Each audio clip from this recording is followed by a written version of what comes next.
Good morning, participants, and welcome to this second day of the 8th edition of the Global Bioenergy Partnership Bioenergy Week.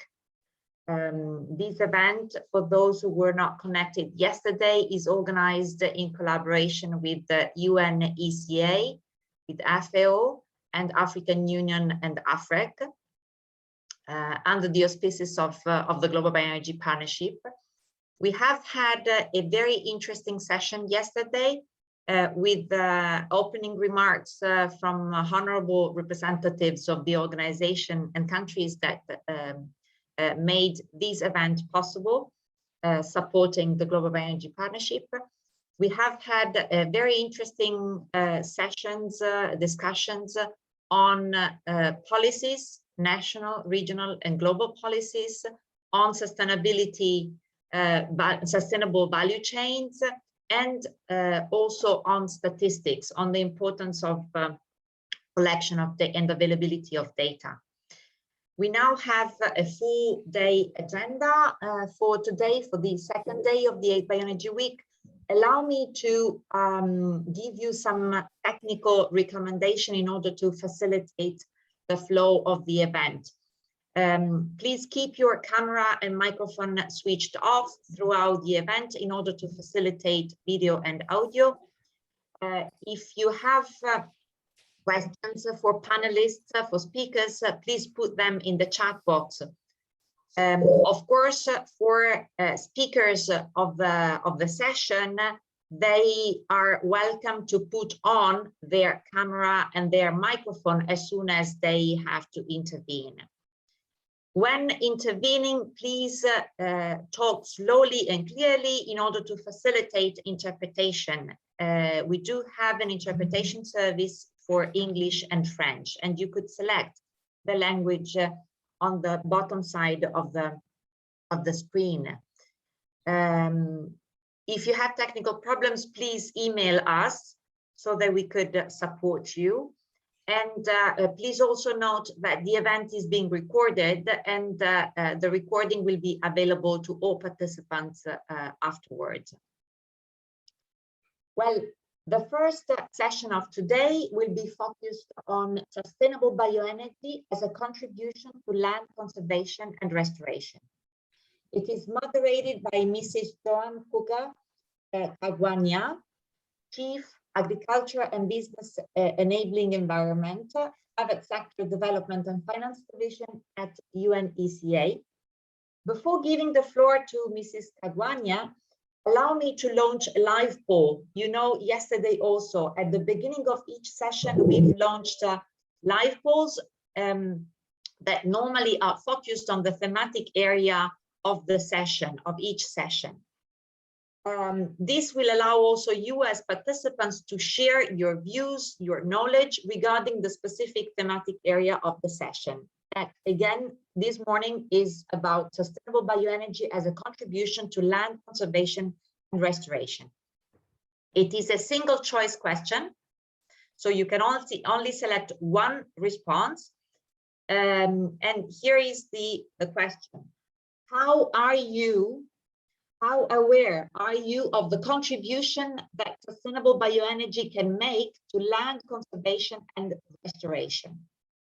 The possible answers are very aware, quite aware, not very aware, not at all aware, unsure of concept.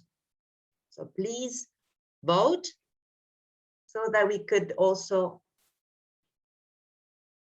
comment the results and also have an understanding of the experience and expertise of participants regarding this thematic area that will be the focus of this next session. I leave another few seconds for you participants, colleagues, to vote.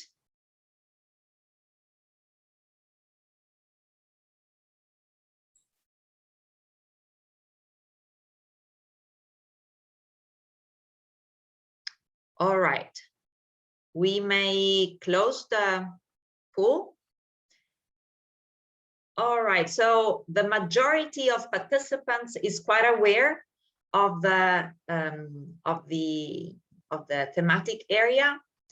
A lot of participants also is very aware, just a minority are not very aware, and very few are not at all or unsure about the concept. So thank you so much. I believe that this is an important background information for Mrs. Kagwanya as moderator of the next session. And now I would like to leave the floor to Mrs. Kagwanya to moderate the session.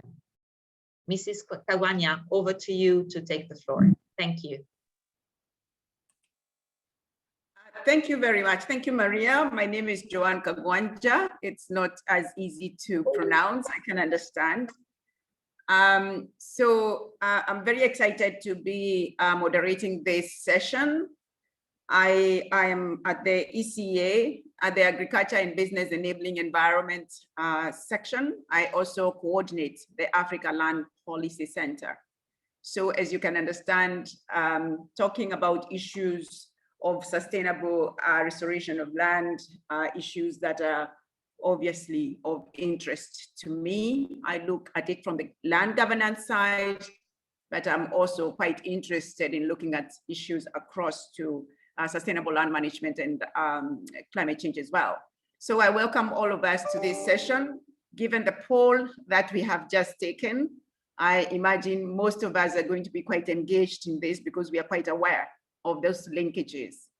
And I do not want to waste too much of your time. I want to go straight to the panelists. We have a very vibrant panel of 8 papers and experiences coming from across the continent, especially.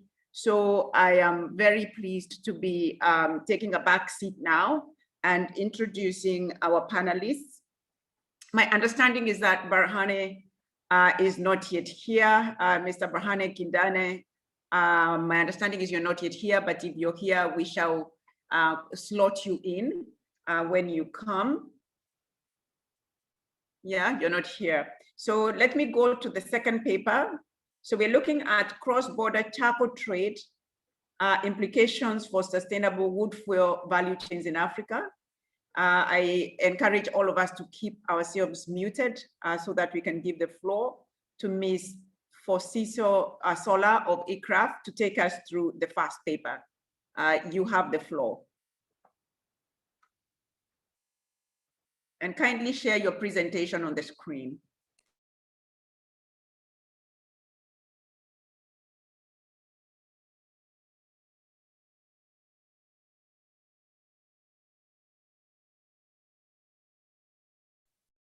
Fosiso, you're muted. We cannot hear you.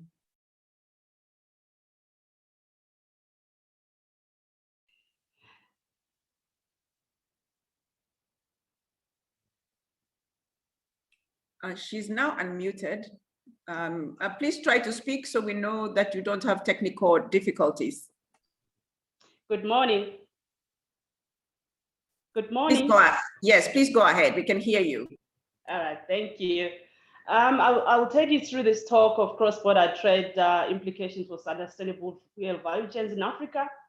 I work for C4 ICRAF as a scientist on natural resource governance, value chains, and bioenergy. And I also want to present the co-authors for this presentation coming from C4 ICRAF as well in Kenya and in Cameroon programs. I just want to give a small background about wood fuel use and trade. You find that wood fuel remains the main source of cooking and heating energy. I think even yesterday we had lots of presentations on that. But one key issue that we want to bring out is that 17% of wood extracted from forests is actually converted to charcoal globally. And between 1993 and 2017, Africa accounted for 57% of the global production of charcoal. The way most governments have tried to deal with this is that they've outlawed the commercial production of charcoal, but it still remains the preferred energy source. And the markets are still insatiable, and they remain legitimate even if part of the value chain has been deemed illegal. Therefore, we think that sustainability of charcoal production and trade within broader forest agricultural landscape remains more urgent than ever if we are to address this 17% extraction of trees from forests for charcoal production. And before we really zero into Africa, you look at that globally, charcoal is really being produced and consumed, and there is a large export market for charcoal. Right now, you find that Indonesia is actually leading in this export. So charcoal is really being consumed beyond those communities that have lack of access to electricity. Even countries that have 90% access are still producing and consuming wood fuel, especially in the form of charcoal. In 2019, 79% of the exports were really accounted for by only 15 countries, which are shown on that graph, with Indonesia leading. So most of the export of charcoal is actually coming from Asia, and Africa is only contributing 6.5%. And in terms of imports, where are these exports going to? So in terms of imports, Germany, Japan, Saudi Arabia are really top importers of charcoal, and they actually account for 25% of the global exports. So there is really a huge demand and a huge market for charcoal. In Africa, actually 30% of the global charcoal production and consumption in 2018 was mainly from in India, but from Africa, you also have Democratic Republic of the Congo, Ghana, Tanzania, China, Egypt, and Zambia contributing to those to that 30%. And we find that Nigeria is still consistently the top producer right from 2000, 2010, 2016. And across all the countries, the trend is that charcoal production is increasing in Africa. Coming to cross-border trade, when we looked at the data on FAO stat, you find that just looking at net exports of charcoal in some of the selected countries in the where we work, some countries were already on negative by 2016. But charcoal cross-border trade in the continent remains informal, illegal, unknown, and underestimated. So we think that it is really important to try and understand the dynamics of this supply chain, which potentially is posing lots of threats to ecosystems, to forests beyond the borders of origin. So as C4E supported by the European Union, we have this project that supported us to carry out a small studies across borders to look at the trade border flows and also try and understand the dynamics across those borders. We did that in Kenya, in the Kenya-Uganda border, in Cameroon, Central African Republic, and in Cameroon, Chad cross-border, where mostly our projects are located. Looking at the Kenya-Uganda case, in 2010, in Kenya, a logging moratorium was imposed. And this outlawed a big part of the charcoal value chain. Charcoal is still being produced, but movement and other things are really difficult, and there are no permits, no licenses being issued, but consumption is still legal in the markets. And the government also facilitated import of charcoal, so you can actually get an import permit to import charcoal. Therefore, the initial response within the country was that the number of producers of charcoal reduced because they couldn't sell their charcoal. The amount of charcoal produced in the country was reduced. But as the time went by, people found a way of actually producing and marketing charcoal. So the amount of charcoal being produced increased by July 2018. But the major supply to the markets, when we talk to the traders, was that they are getting most of their charcoal through Uganda, from DRC, and from South Sudan. That's why then we sort of try to look at those trade flows.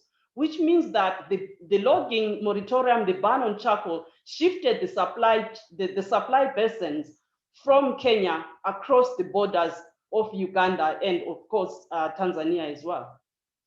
And between 2018 and 2020, when we did our study, 155.5 million tons of charcoal were imported into Kenya through the Busia border post, which is the main border between Uganda and Kenya. And 97% of that actually came from Uganda. Then there were massive declines because of the COVID situation.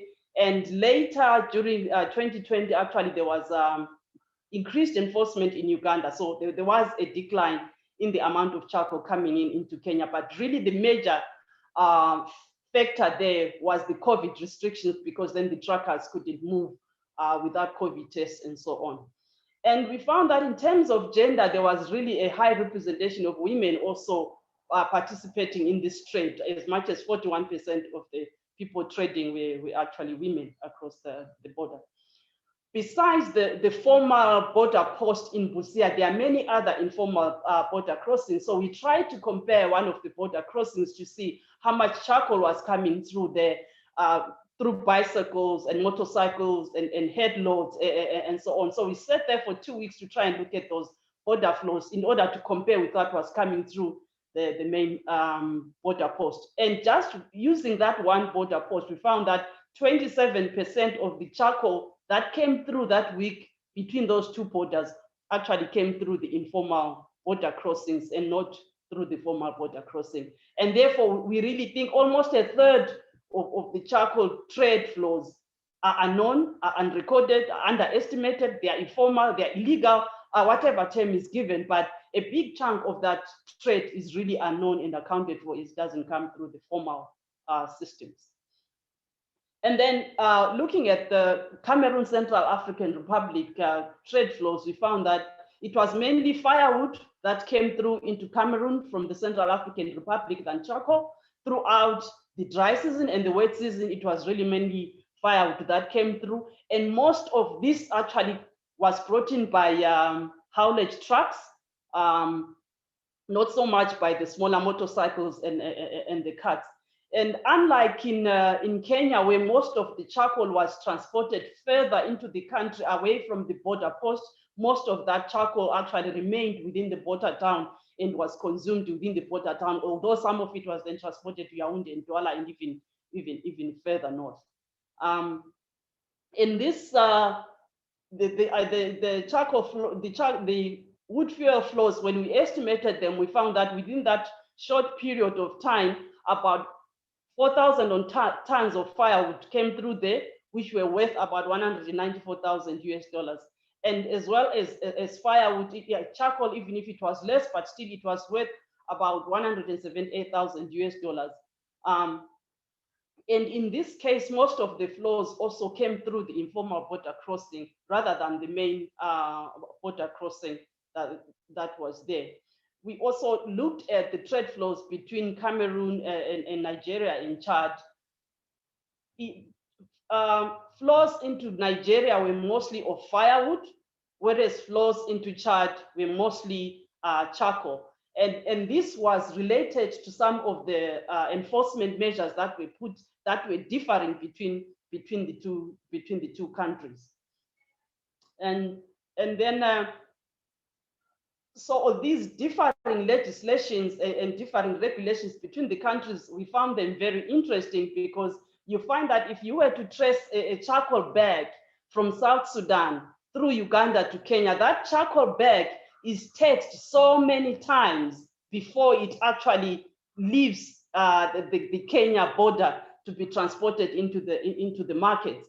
And the regulatory agencies in all the countries are really forestry authority, revenue authority, local governments, police, and sometimes defense forces, and then we have the brokers and the loaders and so on. So we tried to just map to say how many of those taxes were paid by some of the traders as they moved a single bag of charcoal into Kenya. And you find that the gray boxes there that I'm showing is the percentage of the taxes that are paid to the informal system vis-a-vis the formal system. So within the South Sudan, you find that almost 47% of the taxes charged on that single bag were charged by the informal taxes.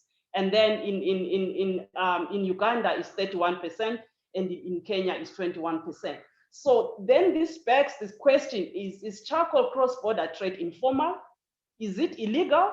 Is it irregulated? Is it not regulated when you already have some taxation systems and licensing systems or complemented by the informal systems that are there? And these include forest tax, movement permits, product clearance, duty, and cess for the local governments. So that's one question that people need to answer. We are saying this is an informal trade, but there are licensing systems that are in place. So the key messages we want to bring out is that charcoal is a booming business. It's not just an African business, it's a global business with insatiable demand, with lots of export volumes that are going out.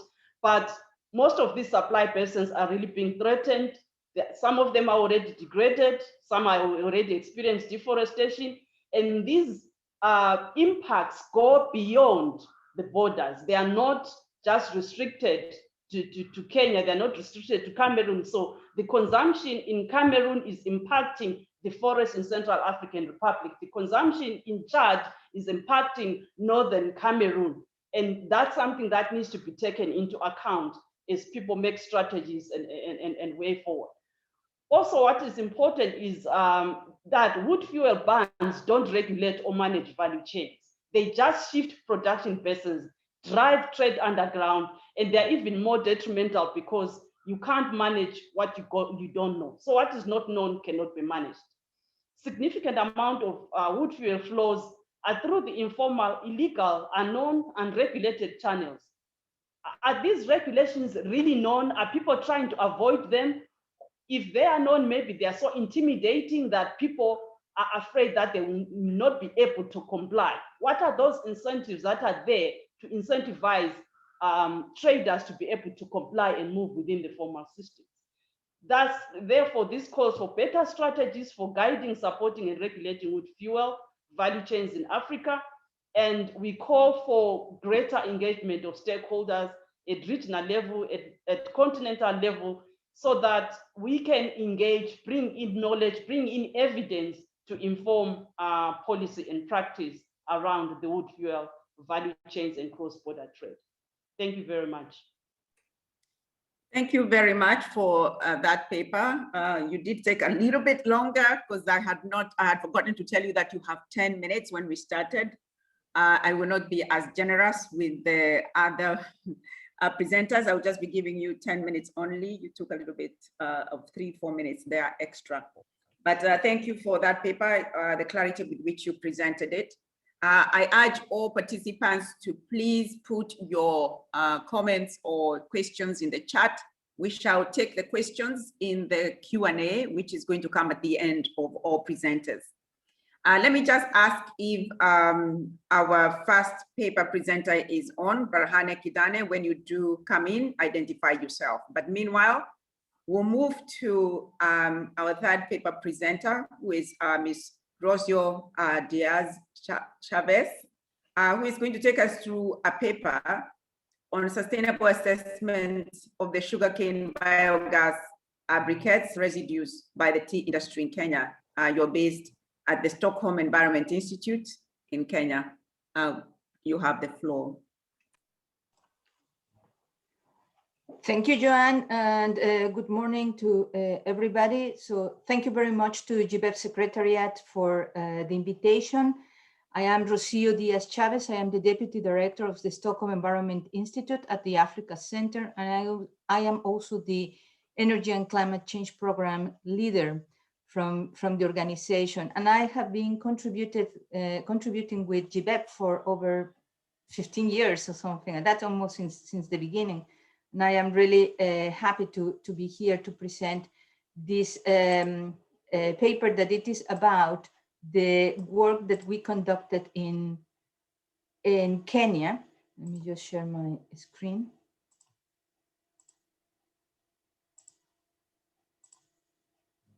Could you please confirm you can see my screen?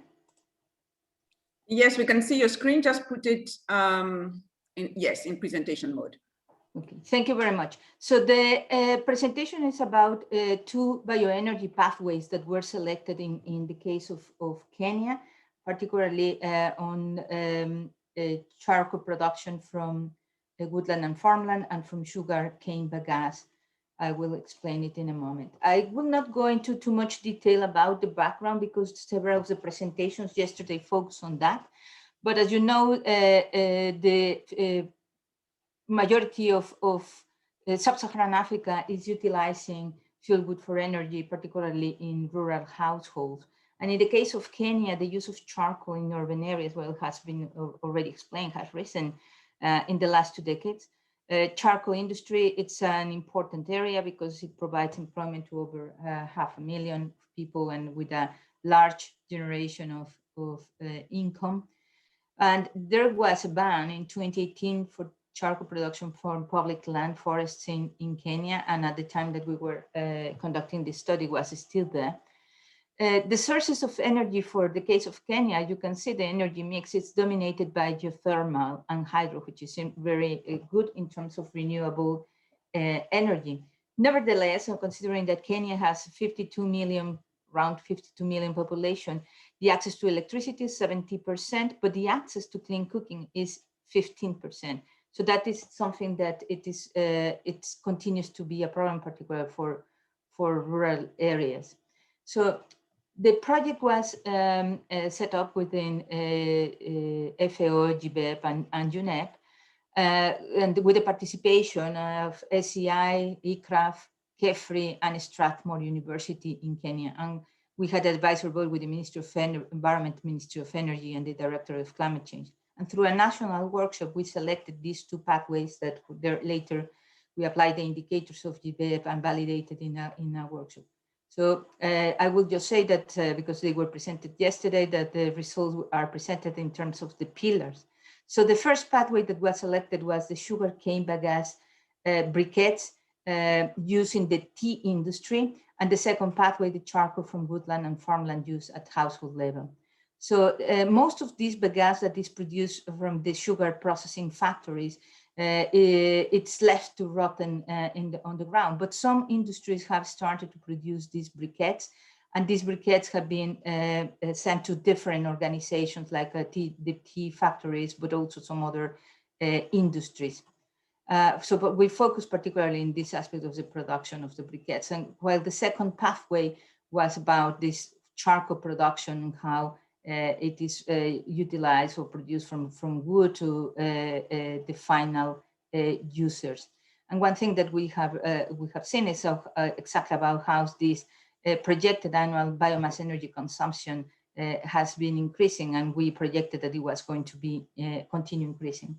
So the main issues that we found out from the first pathway in the environmental indicators was the bagasse is an alternative used for bioenergy, and the benefits are from the greenhouse gas reduction, particularly for these tea factories that are very intense in terms of energy consumption.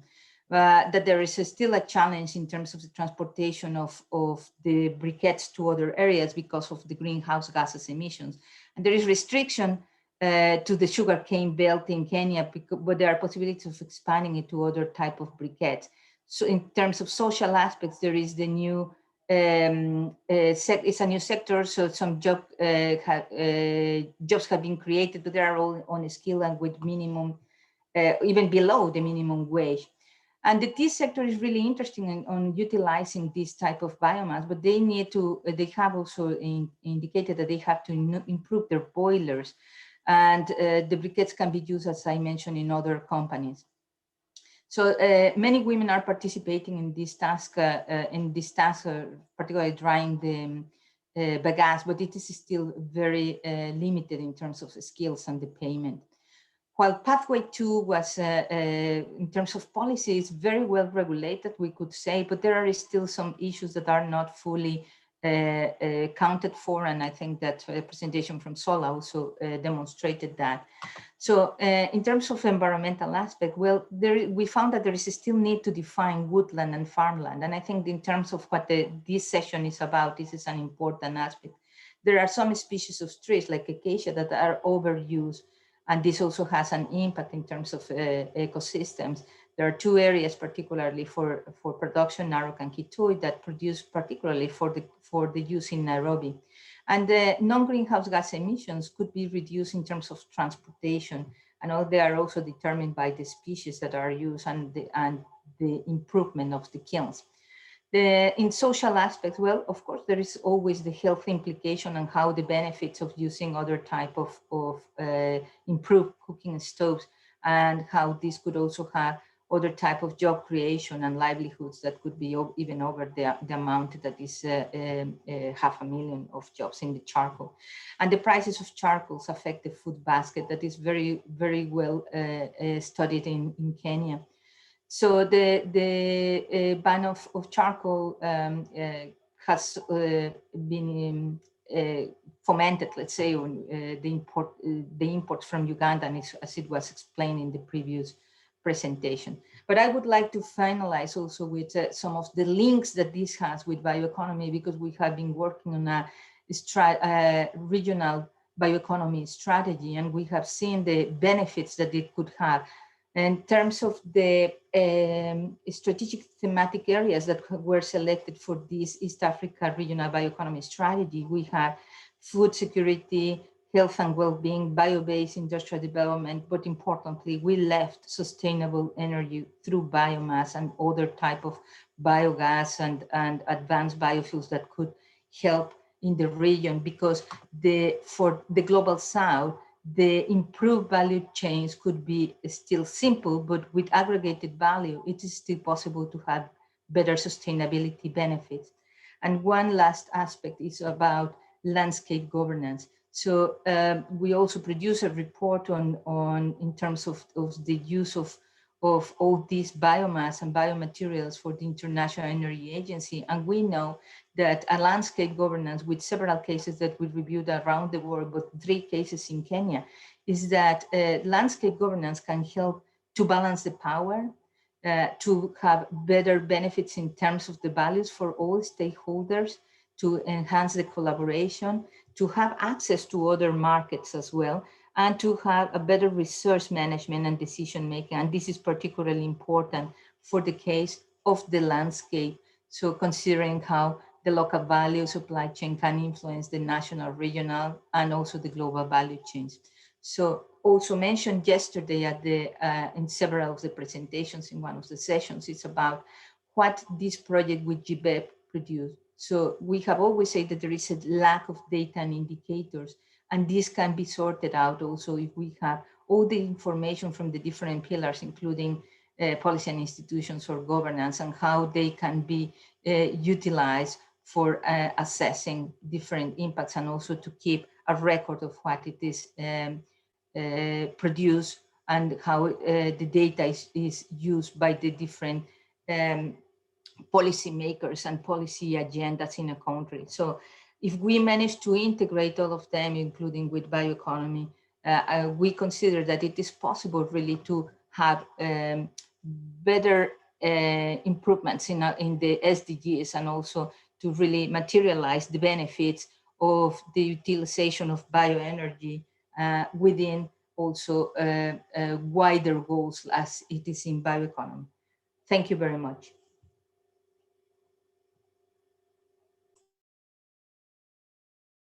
Thank you very much for that presentation, and thank you for keeping time. That was excellent. Let me just cross-check whether our next speaker is here, just in case you are logged in with somebody else's name, for instance. The experience from Togo, please let me know whether you're here, Mr. Mangola Blazer. Otherwise, we shall move on to the next speaker. So the next speaker will be giving us an experience from Ghana, Mr. Cisco Ost from GIZ. please go ahead with your presentation, providing us that experience from Ghana. Let me urge the speakers to keep checking the chat so that you can also take note of the questions that might be targeted at you, so that in the Q&A, we shall go to those questions and you can address them. Thank you. So the experience from Ghana, please go ahead and put up your presentation. Cisco Ost. Yeah, thanks. Good morning also from my side. Yes, my name is Cisco Ost. I'm working for GIZ in Ghana since now almost 2 years, and I'm the project manager of this project I like to present to you now, which is called Forest Landscape Restoration through a Sustainable Wood Energy Value Chain. I hope you can see my presentation.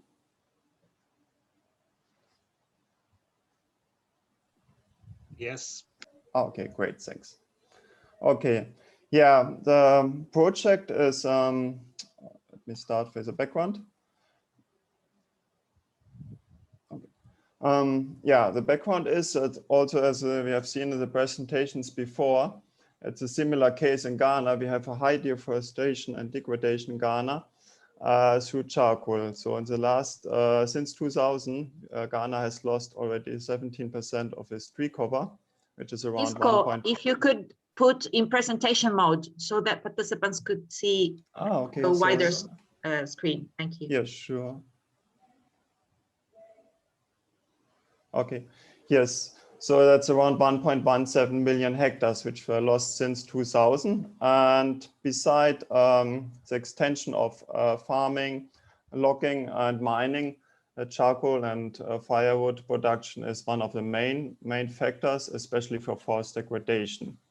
Also similar as just seen in the other presentation, biomass represents all the main energy source in Ghana with 39% of the full energy consumption, and is also the main energy source for cooking with almost 70%. There are different studies, but one is showing that the annual charcoal production in Ghana is currently more than 2.3 million tons per year, sorry. And that is all produced with inefficient traditional kilns. So that means that we have an annual wood harvest for charcoal production of around 50 million tons every year, which is a lot, especially if you look that all this charcoal is mainly coming from the savanna and transitional region, where you have mainly landscapes with open forests with a less density of trees and small trees. This project is funded by the German Ministry of Environment through the International Climate Initiative. It has a total budget of 4.5 million euros and the duration is 4 years. We have started in April 2019 and we'll still have around 2 years to go. Just an overview about our project partners. So our main political anchor partner here in Ghana is the Ministry of Lands and Natural Resources, but as it's about energy, wood energy, we're also working closely together with the Ministry of Energy. And we also have an agreement with IUCN Netherlands, which is implementing the forest restoration component for us, together with the local NGOs, Tropenbos, IUCN Ghana office, and Arusha. And as we work with the 2 ministries, we also work together with the Forestry Commission and with the Energy Commission in Ghana, and in the field work also with the District Forest Service divisions. And we also work with Environmental Protection Agency, which I will also explain later more in detail. Where do we work? As we said, we have 10 project communities where we implement our project. 5 are located in the Savannah region, close to the Mole National Park, and 5 are located in the transitional region, in the Bono East region, close to Kintambo. All these areas are charcoal production hotspots. Our project objective, I like to explain on the basis of the wood energy value chain. So the first step of the wood energy value chain is the harvest of the fuel wood, which can come from fuel wood plantations, fallow farmland, but it's mainly coming from natural forests. So what we are trying to do here is to increase the sustainability. We are establishing woodlots, and we also do forest rehabilitation and also establishing agroforestry sites. And the second step of the wood fuel value chain is the different steps in production and then transportation, selling, consuming. Here we try to increase efficiency and to decrease the demand. That we are trying to do by implementing improved kilns for the charcoal production and by also bringing in improved cooking stoves so that the demand is also reduced. Besides that, we work with our policy partners in strengthening national policies and strategies. And we also want to spread our results within the ECOWAS region and also to feed our results into the NDCs of Ghana. I'd like to explain a bit more in detail our 6 outputs. So the first output, as I mentioned, is the establishment of woodlots. So we are planning to establish 300 hectares of woodlots on degraded land within our 10 communities. What we have done so far is that we established 3 tree nurseries within these communities within a capacity of 1 million seedlings. We are currently raising mainly fast-growing tree species. We carried out different studies like a gender analysis, land use mapping, and now we are developing at the moment together with the communities afforestation plans, monitoring systems. And then as soon as the rain season will start around May, June, we will start with the afforestation activities. And then sure we do also beside different trainings in cultivation, planting of seedlings. We did all the trainings, as you can see on the pictures, in nursery. And here below you can also see a picture from one of our nurseries. Our second output is a restoration of 700 hectares of degraded natural forest, and which also includes agroforestry landscapes, which is implemented up by IUCN Netherlands. Here we also have done different studies, for example, analysis of the flora and fauna. We have done some participatory site selection and mapping and a ROAM diagnostic, so restoration opportunity assessment mapping. And we're currently developing also together with the same 10 communities, the restoration plans and monitoring systems. They also did trainings in farmer management, natural regeneration. And yeah, the same here, we also have done some restoration activities already on around 140 hectares, but the main activities will be done also this year during the rain season. And then so I have to close this window. We also, the third field activity on the community level is introduction of energy efficient technologies. Here we have done a wood energy value chain study within our communities to have better knowledge about the stakeholders, actors in the wood energy value chain.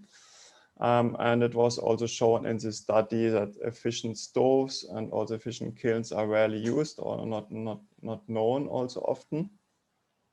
So we will do here also an awareness creation, and we want to bring in these more efficient technologies on cook stoves, but also especially on improved charcoal kilns. We are testing currently different improved kilns and want to then introduce them in the communities. We are developing business plans and management plans together with the communities. We are also looking at building up producer groups, associations, as these ones are not yet existing in Ghana. And yeah, we're sure we will do trainings in the new technologies. And we come to our 3 outputs, which are more on the national level, where we work closely together with our policy partners, like the ministries of Ministry of Lands and Natural Resources and the Ministry of Energy.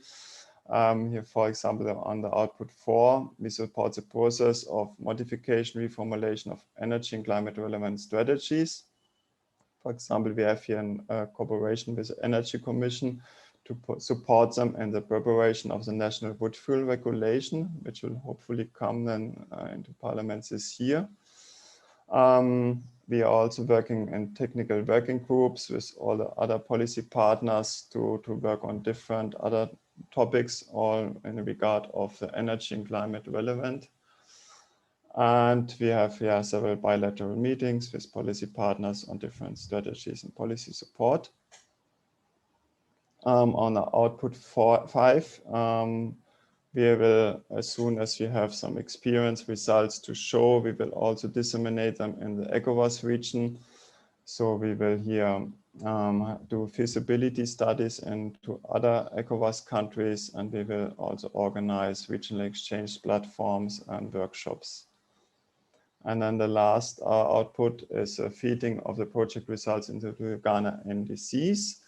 We're currently working also with our partners here to develop 2 new NDC targets, one on improved charcoal kilns and one on woodlot establishment. And then sure, we will also integrate our achieved results within this project in the NDC achievements of Ghana. Main challenges, lessons learned we have seen so far in the project is one big risk in the field is a bushfire, which is especially in other landscapes where we work, big factor, big risk factor for the restored and planted sites. We can see here on the top a picture of a fire risk map we have produced. Where you can see that especially, it's probably too small, but in our project area, it's a very high fire risk. So that's why we're working all with the communities to develop fire management concepts, training of firefighting volunteers, also bringing in some equipment and building awareness to reduce the fire risk, which is really a high topic. And then another main challenge we have seen is sure the woodlots always compete with a free, often also illegal logging of in natural forests. So farmers often ask, okay, why should I do this work of planting a tree as long as I can still go in the forest and cut down some trees? So I think there's a strong need to have better law enforcement, better regulation on that, and that there's also higher value on standing trees, not only on the cutted trees. There's need of more to be done. And that's all the same here for the last topic, that's a lack of awareness and incentives. We also realize often people are still not aware of the benefits of forests, of trees, and that what is needed and what can be done better. How to establish a woodlot, all these things, but also when it comes to the practices of cooking, as you've seen also in this picture can be seen, it's still often done in a very traditional, inefficient way, and the same for the kilns. There's a high potential in implementing efficient kilns to reduce the wood consumption by 50%. So there's a lot of need for technical and financial support needed. That's from my side what I would like to present, and thank you. Well, thank you for that presentation. We appreciate that. I'm sure there will be a lot of questions coming to you and those that would be wanting to know more about your experience in Ghana and maybe exchanging with others. So I thank you for that wonderful presentation. Keep checking the chat. Sorry, there's somebody else? Oh no, I just said you're welcome. Okay, thank you. Keep checking the chat for questions coming to you. If I am breaking, it's probably because I am switching between a good Wi-Fi and my hotspot on the phone because of poor connection. So we shall be moving on to the next presentation, even as we wait to hear from those that we had skipped. We'll be moving on to Mr. Meshach Muga of FAO in Kenya, who will be making a presentation on sustainable bioenergy and reforestation experience in Kenya. Please tell us a little bit about yourself, and you have 10 minutes. Thank you.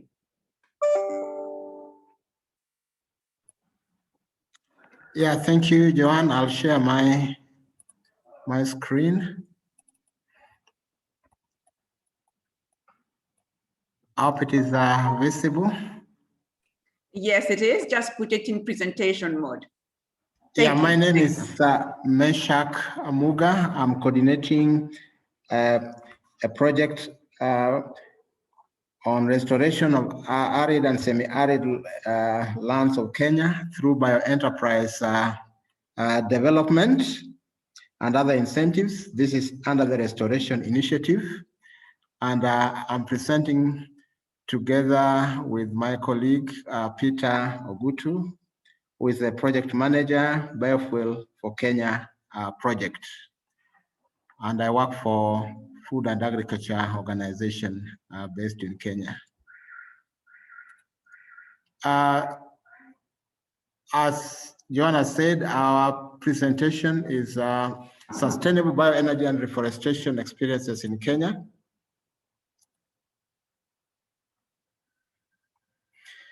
Globally, about 3 billion people rely on traditional biomass energy. Biomass fuels are their basic source of energy for cooking, lighting, and heating. And in Kenya, the main sources of biomass energy include charcoal, wood fuel, agricultural wastes. And wood fuel per se accounts for about 70% of all energy consumed. We realize also that over 90% of the rural population in Kenya depend mainly on firewood, while 42% of urban and 40% of rural households use charcoal. Wood fuel is a major source of bioenergy for small and medium enterprises. And it's also important to note that the sector has also created jobs along the value chain, as the other previous presenters, I think the first presenter, Joanna, had mentioned this.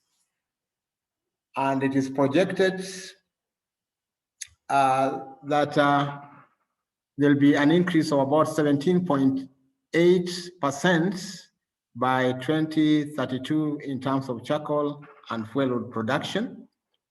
And the bioenergy supply demand gap has further increased due to increasing population, urbanization, high prices, and current moratorium by the government of Kenya. There's a control of logging from public and community forests by the government. There are a number of species that are preferred for bioenergy. We have the acacias, the terminalias, the oleas, and several other species that people prefer. These are mainly the indigenous species that people prefer for charcoal production and also for fuel production. There are several interventions in the bioenergy subsector. Time will not allow me to mention all of them, but we have just highlighted a few. One being building capacity for enhancing bioenergy sustainability in Kenya. That is being done by UNEP, FAO, KEFRI, and SEI. There's quality and emission analysis of charcoal from selected trees and bamboo species carbonized using different improved kilns. This is KEFRI, being done by KEFRI and Nature Kenya. Capacity and strategy development on sustainable charcoal production and good governance and marketing of charcoal products, KEFRI and FAO. Promotion of sustainable wood management, KEFRI and KFS. Analysis of charcoal value chains in Kenya. That was through a project funded by the Finnish government, the Mitimingi Maisha Bora project. And then bioenergy strategy for Kenya. This is a draft that is ongoing. And there is also the development of draft standards, which is also under public review. And finally, we have establishment of wood loss for wood fuel production being done by KEFRI. There are also several barriers to production and utilization of bioenergy that we wish to highlight. And this could be classified one as production. Under production, we have that there's low adoption of improved production and utilization technology. The technologies exist, but there is low adoption of the same. There is also low adoption of woodlot for wood fuel production. There's overexploitation of preferred species. There's also continued preference to traditional technologies. In the policy and institutional front, there is lack of awareness on national standards for bioenergy products. There's also lack of harmonized policies for promotion, production, and utilization of bioenergy products. And there's also poor enforcement of charcoal rules and regulations. The other barriers are related to marketing. There are several fragmented markets dominated by middlemen. There are also weak producer and marketing associations. There are also no clear financial instruments supporting the enterprises in the wood fuel value chain. There are a number of potential strategies for interventions. In the production front, we have bioenergy resource mapping as an intervention, developing of feedstock and resource conservation plans, provision of efficient production and utilization technologies. And then under the policy and institutional front, we have building capacity of communities on sustainable bioenergy conservation technologies, development of information and extension materials, and then finalization of relevant policies. In terms of marketing, there is need to update the value chain analysis on specific bioenergy, then study on impact of the government moratorium and coping mechanisms along the wood fuel value chain. We have various reforestation experiences in Kenya.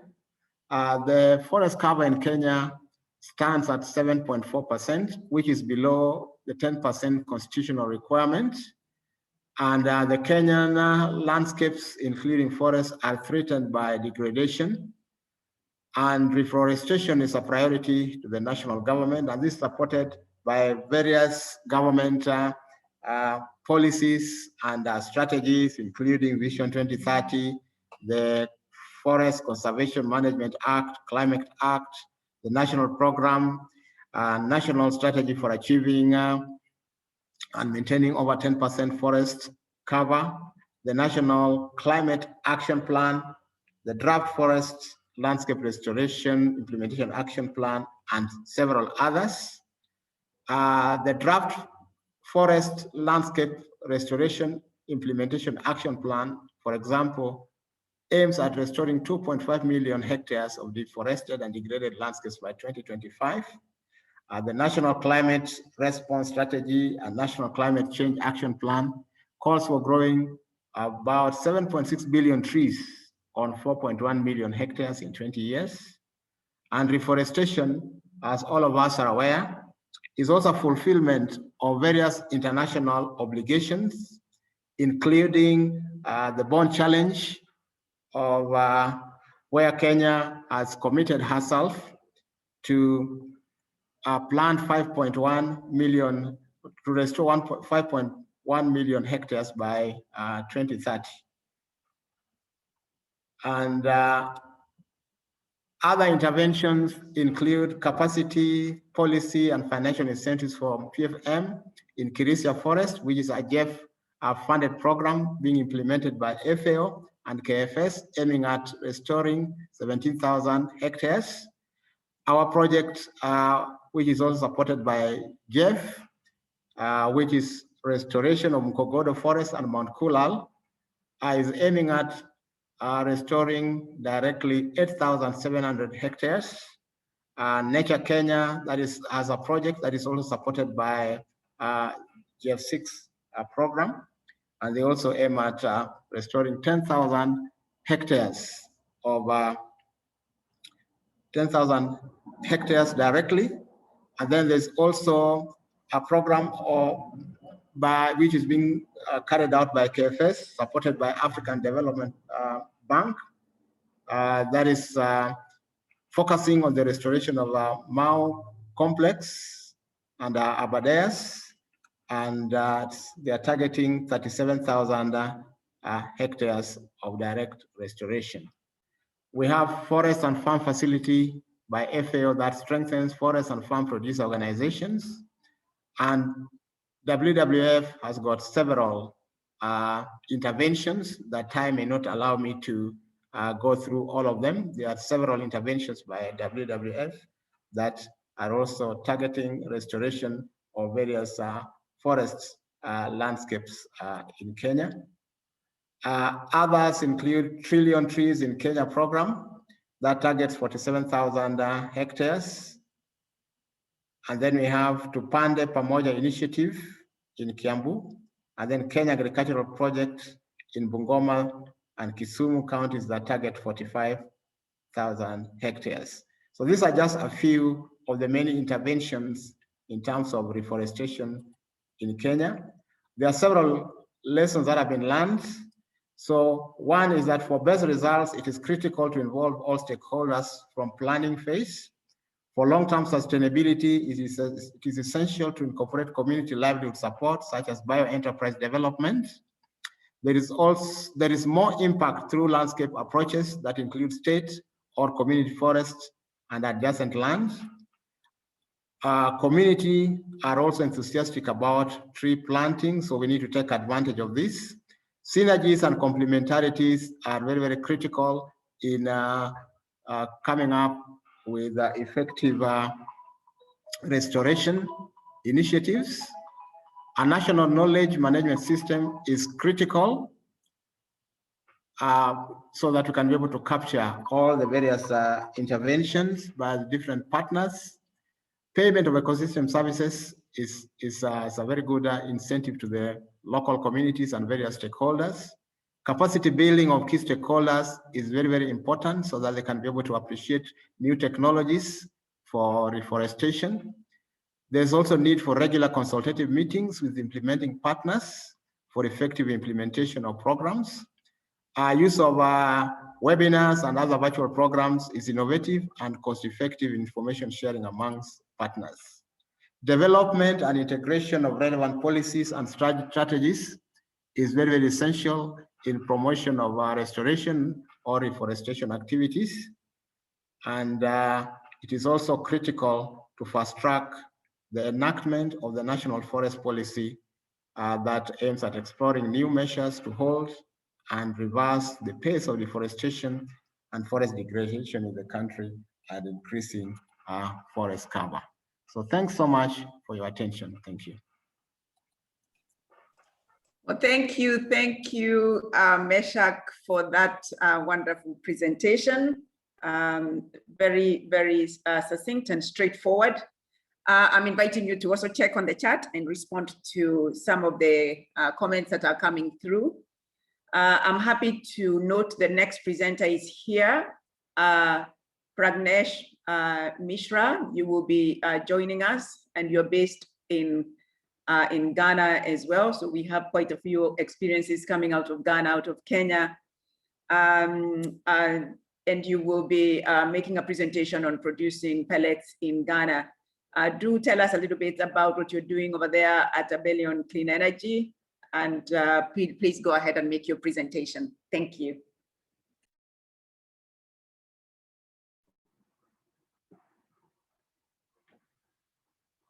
Good morning, everybody. Yes, please go ahead. We are waiting to see your presentation on the screen. Okay.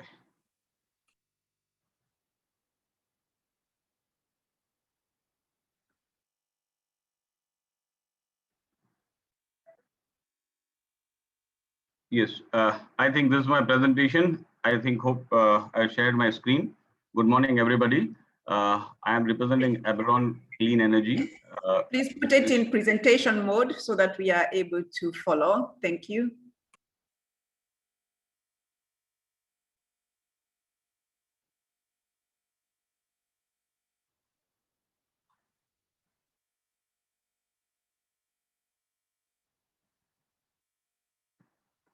If you are having difficulty, you can go ahead.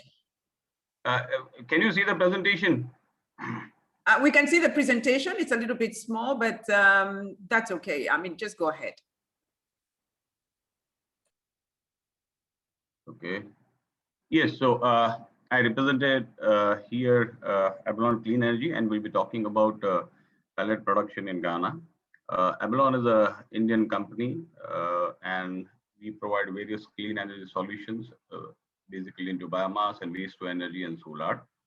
And we have been present here in Ghana since 2011-12. We started this project, and since 2014 we have been here. I will just initially quickly take through about the Abalone as a company.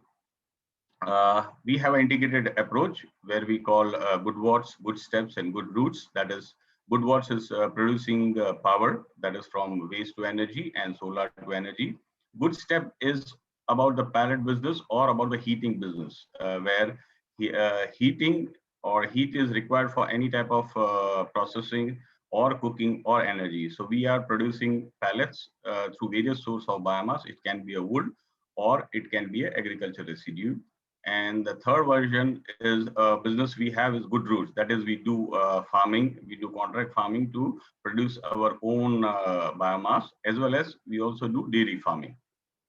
Our reason of being is, we all know, because we are all energy, I think, from various fields, but energy access is a key driver to create economic growth and to emerge from poverty into the mainstream economy. That is one of the key missions of Abalone, and that's why we are here in the clean energy space.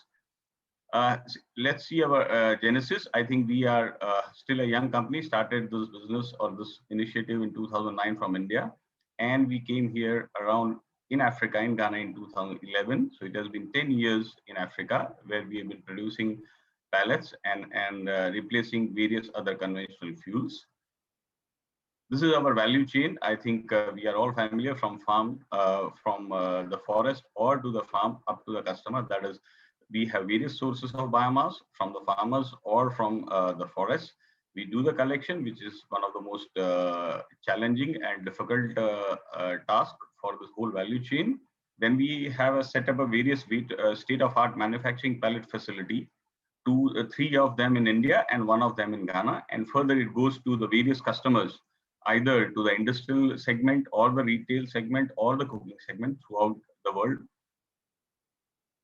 This all, we all know that a lot of, you can say bioenergy needs a lot of research and development, and we have done a lot of research on various type of species globally. Almost like more than 130 species we have tried and tested globally on the various biomass sources or types of biomass, and we are very much aware about the characterization of biomass based on that which we select and produce the pellets. Coming to specifically to Ghana production, we have a pellet manufacturing facility. I think it was one of its kind when we started here in 2011 and 12. There was no pellet facility across Africa or in West Africa, but now I think 1 or 2 facilities are there. The facility here in Ghana is around 60,000 tons per year facility, which produces basically 90% from the wood residue from various sawmills and you can say forest offcuts. You can see various sources what we have in when we started here in Ghana. I think just the sawdust or the wood residue was just being burned, just unutilized. So we try to take this opportunity and collect all this waste and convert it into the pellets. We can say various sources. You can have sawmills also, you can have wood chips, you can have sawdust, wood shaving, all the kinds of wood residue we were collecting and we are collecting. If you see for heating, these are the various sources of heating: firewood, charcoal, and agri residue. Vis-a-vis, I think pellet has a better advantage compared to this all conventional or traditional biomass fuel for heating. Especially here, I'm talking about the cooking segment. The solution, what we are trying to propose is the pellets or the briquettes, which has a sustainable approach for efficient biomass and waste utilization. These are Again, various sources, small sawmills, we have various clusters, we have large sawmills, from there we collect, and even from the forest residue. This is how, basically, this is one of the key important things, especially from the small scale sawmill, which are totally unorganized, and we used to collect from them. So we have women who collect the biomass into the sacks. From biomass sacks, it comes into the truck, which is done by few other person, and then it goes into the truckload, and then it comes to it. So I'm trying to put up there that it generates a lot of indirect employment when we collect this biomass or sawdust from various sources, or especially unorganized small clusters or sources. This is our facility in Ghana, 60,000 tons per year. It's a European technology, and I think it is up and running well. We are producing around 50 to 60,000 tons of pallets every year. We always say pellet is a sustainable source of biomass, which is, I think, few of the points are, it is being very cost effective. It is a sustainable and eco-friendly. It is easily available, because yes, now we can say, because we have a so large capacity installed in Ghana in West Africa, so we can be, it is easily available compared to replacement of LPG and other sources. Conventional packing, we have benchmarked the packing for the local market very equivalent to the European packing, which is a 15 kg bag. So it is very much convenient for any women for cooking, or any person who is using our pellets, smokeless operation. So we have provided the gasifying stoves, especially the commercial and institutional segments, where they can use pellets rather than a traditional coal pot or a firewood stove, which is a smokeless operation, which is safe and much more efficient. So our stoves or the pallets, if you talk about, are running at efficiency of 40 to 41% efficiency compared to the other conventional fuel. Now coming to basically the core of the presentation, the challenges and the solution of the pallet manufacturing. I think one of the key challenges we started facing earlier, because this unit was perceived to be installed to cater the European market. That was the basic prima facie objective of this manufacturing unit, because at that time there was no market or no knowledge or awareness about the utilization of the pallet. Later on, after 2 or 3 years of operation, we started targeting into the local market. So one of the key things what you need to achieve is the quality. That is, the pallet quality is the outcome of biomass input, that is the moisture, ash, and the content. So which was one of the key challenges to be achieved. So we have find the solution through that. That is, we are, after our initial production and experience, we were able to produce the pallets of DIN plus or EN plus standards. People who are into this segment will be aware about what is EN plus. We have our own quality control team with established protocols for biomass quality testing prior to use. That is, we do the raw material, every truck, every vehicle coming inside the plant is tested. Every batch is tested, and same is applied to every batch of production. And I think these are some standards which we follow to manufacture pallets. Number 2 is, we can talk about traditional. We face a lot of challenge as far as local market is concerned. Traditional practices of burning and decomposing and landfilling of the biomass. It was just being burnt or thrown away. Then diversity and spread of biomass, always that is a key part, because biomass is never at a consolidated place. It is always spread off. Then seasonal variation in the biomass. Like if you talk about Africa or especially Ghana, I think we have 6 months of rain here. So it's always a challenge. You have to collect more during the dry season and keep it to run your production at a minimum or optimum capacity. A collection and the processing and the quality of biomass, especially the moisture and the ash. These are the challenges what we face. Now, what solution we produces? I think assigning value to the waste, like we provided incentive, or we provided, you can say, basically the payment to the vendors to bring the quality biomass meeting our parameter. Generating awareness of income employment, because this was just the sawdust or the biomass was just being thrown away, and where every sawmiller was spending money on that, vis-a-vis, we started paying them to collect and keep it for us and giving us. So that's created some value for the small sawmillers. Mapping of biomass species, as I mentioned, we have mapped almost all the species, timber species or agriculture species within Ghana, which are available and which can be utilized for the pellet production. Then we have the decentralized collection model, tie up with the rural community for biomass collection within the radius of 50 to 60 kilometers.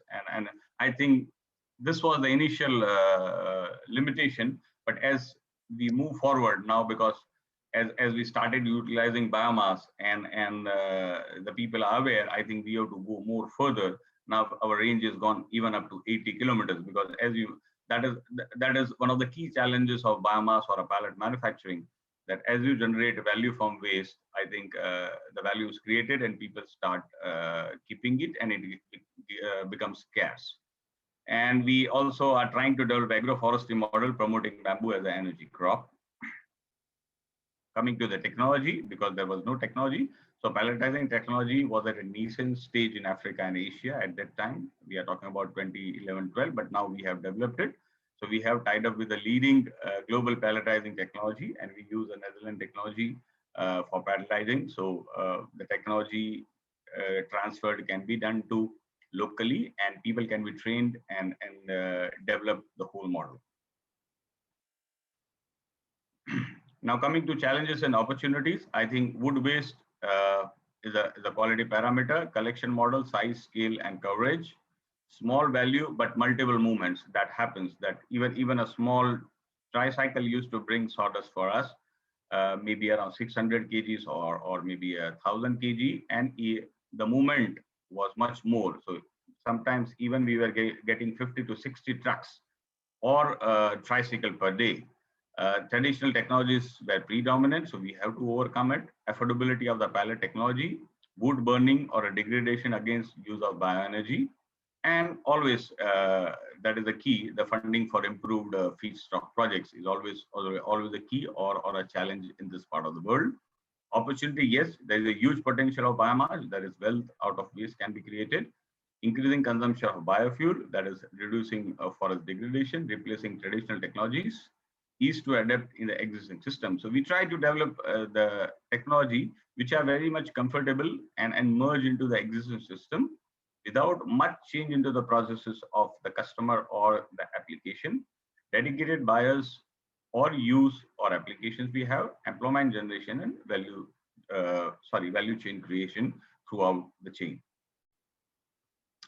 Barriers to the market uplink. I am very specifically talking about the Ghana market, because after 2 or 3 years of operations of productions of pallets, we started focusing into the local market. So few of the barriers what we have faced, and some we are still facing today after 4 to 5 years of local market distribution or generation, that customer or the user don't want to change the traditional practices. Customer or user don't want to pay extra, because other traditional biomass like charcoal or firewood are available easily and maybe sometimes even free. Diversity and spread of wood waste availability, chain management are critical to the success. Need for a modern bioenergy approach driven by the technology system and a large scale organizational effort is a key, because you need to put a large funding background or a large organization background to keep on carrying on this initiative, or you can say the pellet production specifically for the local distribution or local market. Innovation-led and integrated approach essential to tap into the entire value chain, and predominantly work to be done at the grassroots level. Some of the recommendations, few recommendations throughout our experience for pellet manufacturing and market. I think restriction on using illegal woods or waste wood. There is no policy, actually a clear policy. Policy or mandate to use forest residue or wood waste should be there. I think spending 10 years in Ghana, I think still that policy is not in place. A clear policy not in place like other countries. Exemption on duties and taxes for the local pellet or briquette production as a fuel and on pellet application systems, especially stove, gasifier, boiler and dryer. We've been pushing a lot. I think zero has been happened or nothing has happened. That is the biggest challenge we face, or you can say recommendation which I want to make against the conventional fuel which are going on, because they don't come under the tax bracket or organized value chain by the government or the tax collectors. Vis-a-vis, we being the organized one, we always come into part. That makes our cost a little bit higher, and will not develop more customers or will not attract more customers to use the pellets. Tax credit or indirect benefit to the industry using biomass, pellets, or briquette. I think globally it is being practiced, but I think not implemented here. Benchmark initiative and approaches from African countries like Rwanda is doing excellent. Kenya, South Africa, I think they have very clear-cut incentive or motivation for the users to use biomass pellets or briquettes or I would say value-added fuel or improved fuel, biomass fuel. FOA, I think this is one recommended. FOA and GPV should come up with a study on a potential of switching the traditional fuel to the improved fuel in Ghana or West Africa. I think audience or host can note that. Favorable policy and financial support for the biomass fuel sector. Government to create awareness and interventions improved on the improved feedstock, especially pellets and the briquettes. Pellets as a fuel to give equivalent status to conventional fuel. I think that should also be considered. Then only the utilization or more consumption of the pellets or briquettes will take place. Research and knowledge sharing for tapping full potential of biomass to generate. These are the few recommendations what I need to put to everybody here. These are a few of the awards and accolades which Abalone as a group has won globally. I think two of them I would like to mention. I think we have won Zayed Future Award in 2014, basically on the pellet and gasifier cook stove model in India, and Ashton Award in 2011 for utilizing waste into energy models. Thank you very much. Well, thank you. Thank you very much for that presentation. We can see that one of the speakers, Blazer, joined, but please allow me to first go to the final paper so that I can give the group there, which is, there's quite a few presenters who are going to be making that presentation, and then we shall come back to Blazer for prepare a summary of your presentation. Please prepare a summary of your experience in Togo because time is moving quite fast. So we shall now go to the paper on agroforestry practices using Gliricidia to increase food and sustainable food energy access, the case of Sri Lanka and opportunities in West Africa.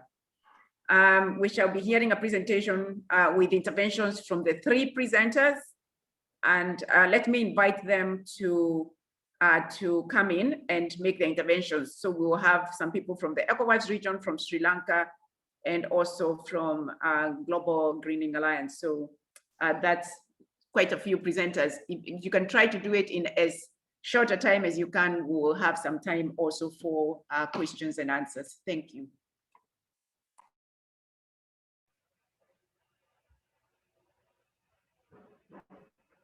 Hello, good afternoon. Yes, please go ahead and load your paper. Yes, good afternoon to everybody, and okay, greetings from ECRI, which is the ECOWAS Center for Renewable Energy and Energy Efficiency. I'll be talking about, I'll just make an introduction on this particular presentation. Basically, it's how the ECOWAS region can embrace agricultural productivity, agroforestry, using agroforestry methods in enhancing both food and energy access. So as most of you know, the ECOWAS region, we are battered with both the unsustainable use of firewood, which is leading to deforestation, health problems, and so on and so forth, because of the large number of users for the traditional use of biomass. So we have decided to work with the World Agroforestry Center, and of course with the support of the government of Sri Lanka, in promoting this particular plant species to see how together we can be able to introduce this agroforestry project or program to increase agricultural yield as well as biomass production. We hope that, with this particular approach, biomass access will be increased as well as food production will be enhanced. So we have other speakers, Lucky, as well as the expert from the Agroforestry Center to make the presentation. Thank you very much. So Lucky, you have the floor, please. So very nice to talk to everybody here. Unfortunately, for some reason, my video is disabled by the host. So I hope you can all hear me. Can you hear me? Can you hear me? We can hear okay, you. Okay. And Now you your can also video see is me. now on, yes. Okay. So first of all, thank you very much for inviting me to this. My name is Lucky Dissanayake. I am the founder of a company called the Biomass Group, which is demonstrating our business model in Sri Lanka. We started this business in 2012. The parent company is based in Singapore, and the company in Sri Lanka was started in 2013. Let me just share my screen right now, and hopefully all of you can see my screen. Do you see my screen? Yes, please proceed. Okay. So the Biomass Group is a private company. It is a business that is demonstrating a agroforestry model, which has the possibility to transform local communities in Sri Lanka. Currently, what we're doing is selling sticks, and next we will be looking at selling chips. So this is the tree that we focus on. It's called Gliricidia sapia. It is a short rotation coppicing tree. That means basically you chop the branches and the branches come back almost immediately after. In the wet areas, it comes back within 6 months. It's ready for dry harvesting again after 6 months. In the drier areas, it'll take maybe up to 18 months. So this tree responds very well to water. It is a nitrogen fixing tree. It fixes atmospheric nitrogen in the leaf matter and also in the soil. And it is an incredible soil enhancer. It was actually a native tree to Central and South America. It was brought to Sri Lanka about 300 years ago. It is also brought to South America, from South America to South Asia, to Africa, to Equatorial Africa, to the Caribbean. So it grows really across the whole equator. It is not an invasive species because it doesn't propagate itself at the exclusion of others. And it's what I call my magic tree. And that is the tree that we have been focusing on. So ours is a deforestation-free fuel wood model. Basically, the tree looks literally like this. You cut the branches, which are very straight, and so it's very easy to recognize. And that is coppiced every 6 months. And the main tree is a carbon sink, which we will register for carbon separately. It is a tree that lives on for 50 odd years, and it is an incredible tree in that it helps soil to improve itself. It's used as a soil enhancer. It's used for soil degradation. And because of the way we work, so we do not do monocultivation. I am vehemently against monocultivation in the tropics, especially. I think it leads to all kinds of issues. So what we encourage people to do is to plant this tree on the borders of their land parcel. We work with smallholder farmers, with private estates, with the Catholic Church, with Buddhist temples, with the Army, Navy, Air Force, who have some land areas in the north. We work with anybody, state plantations, anybody who has this tree, has a piece of land. We ourselves do not own land. And we ask our partners to plant this tree on the borders of their fence, as well as intercrop with their existing cash crops. We are in the tropics and the sun is shining brightly every day, and it is very fierce. And really, if you want to have cash crops, you need to have some level of shade for your cash crops. And so if you intercrop Garcinia with your cash crops, it offers the necessary shade that will enable those cash crops not to wilt under the heat of the sun, and also at the same time improve its soil. And you can use the leaves to make fertilizer, pesticide, and fungicide. So this is the benefits of Garcinia. Basically, it doesn't require any effort. It fixes atmospheric nitrogen. You cut a branch, and before when we started, we did a census in Sri Lanka. And we found that on average, people had anything from 50 to 500 trees around their land parcel. And so all you have to do is literally cut a branch, and then you plant that branch in the soil, and it becomes a tree. I don't know if you can see my window, but I planted a branch that was about 3 feet high. And that is now a tree taller than my house right now. And that's taken 2.5 years. So it requires absolutely no effort. It has no known, shall we say, pests. It has a low intake of nitrogen, and it gives you incredible value, because if you have a coconut estate, you can actually use 35 kilos of the Garcinia leaf, which is very easy to do, to make for your entire urea. So you do not have to buy urea if you have a Garcinia tree. The green manure, because we're not interested in the green manure, we're interested in the branches that are around this size. The green manure basically improves soil carbon as well. And we have not analyzed the level of improvement in soil carbon, but that would be the next step in our business. This tree improves soil quality. And here in Sri Lanka, we have only 30% of people have piped water. So the majority of our farmers, and we have 1.5 million smallholder farmers, they have a well. So by and large, what we educate people is that when you buy chemical fertilizers and chemicals that are inorganic, pesticides and fungicides and whatever, first of all, it really messes up the soil. I think we as human beings have learned very little about the importance of not messing with Mother Nature's finely balanced ecosystem. People do not understand that soil has taken 1,000 years to get to what it is. And it has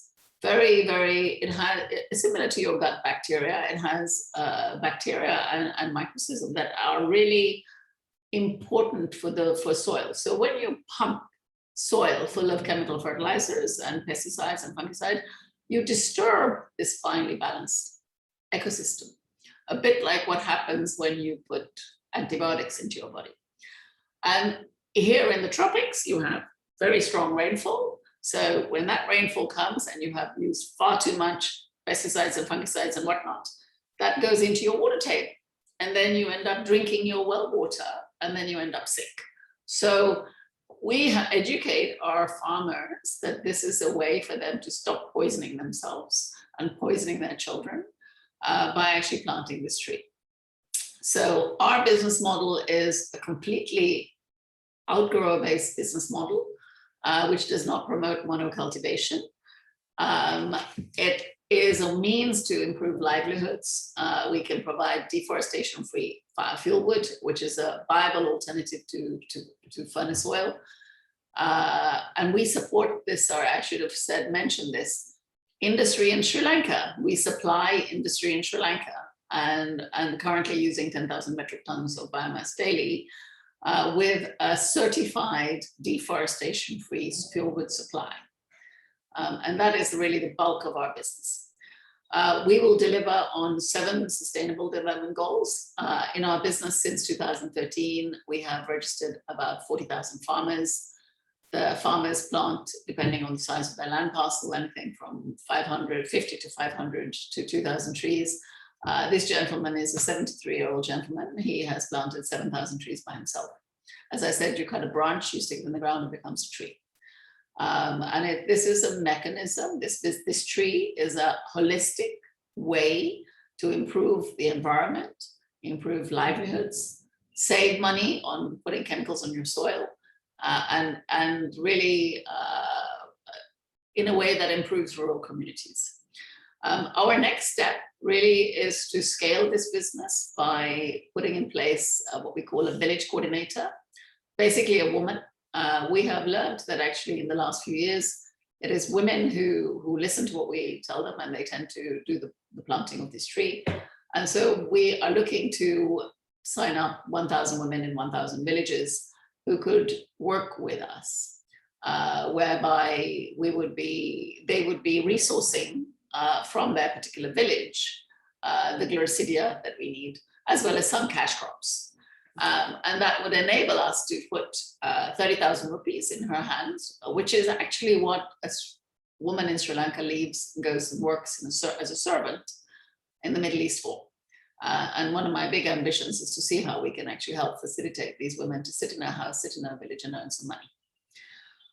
We've been certified from RSB since 2015. We are a member of UN Global Compact since 2012. We are an impact champion from Business Call to Action. I won an award last year, 2 years ago, sorry, in the GGF Awards, and we've spoken with Dennis at Climate Week, etc. So that's my presentation, and thank you very, very much for giving me the opportunity.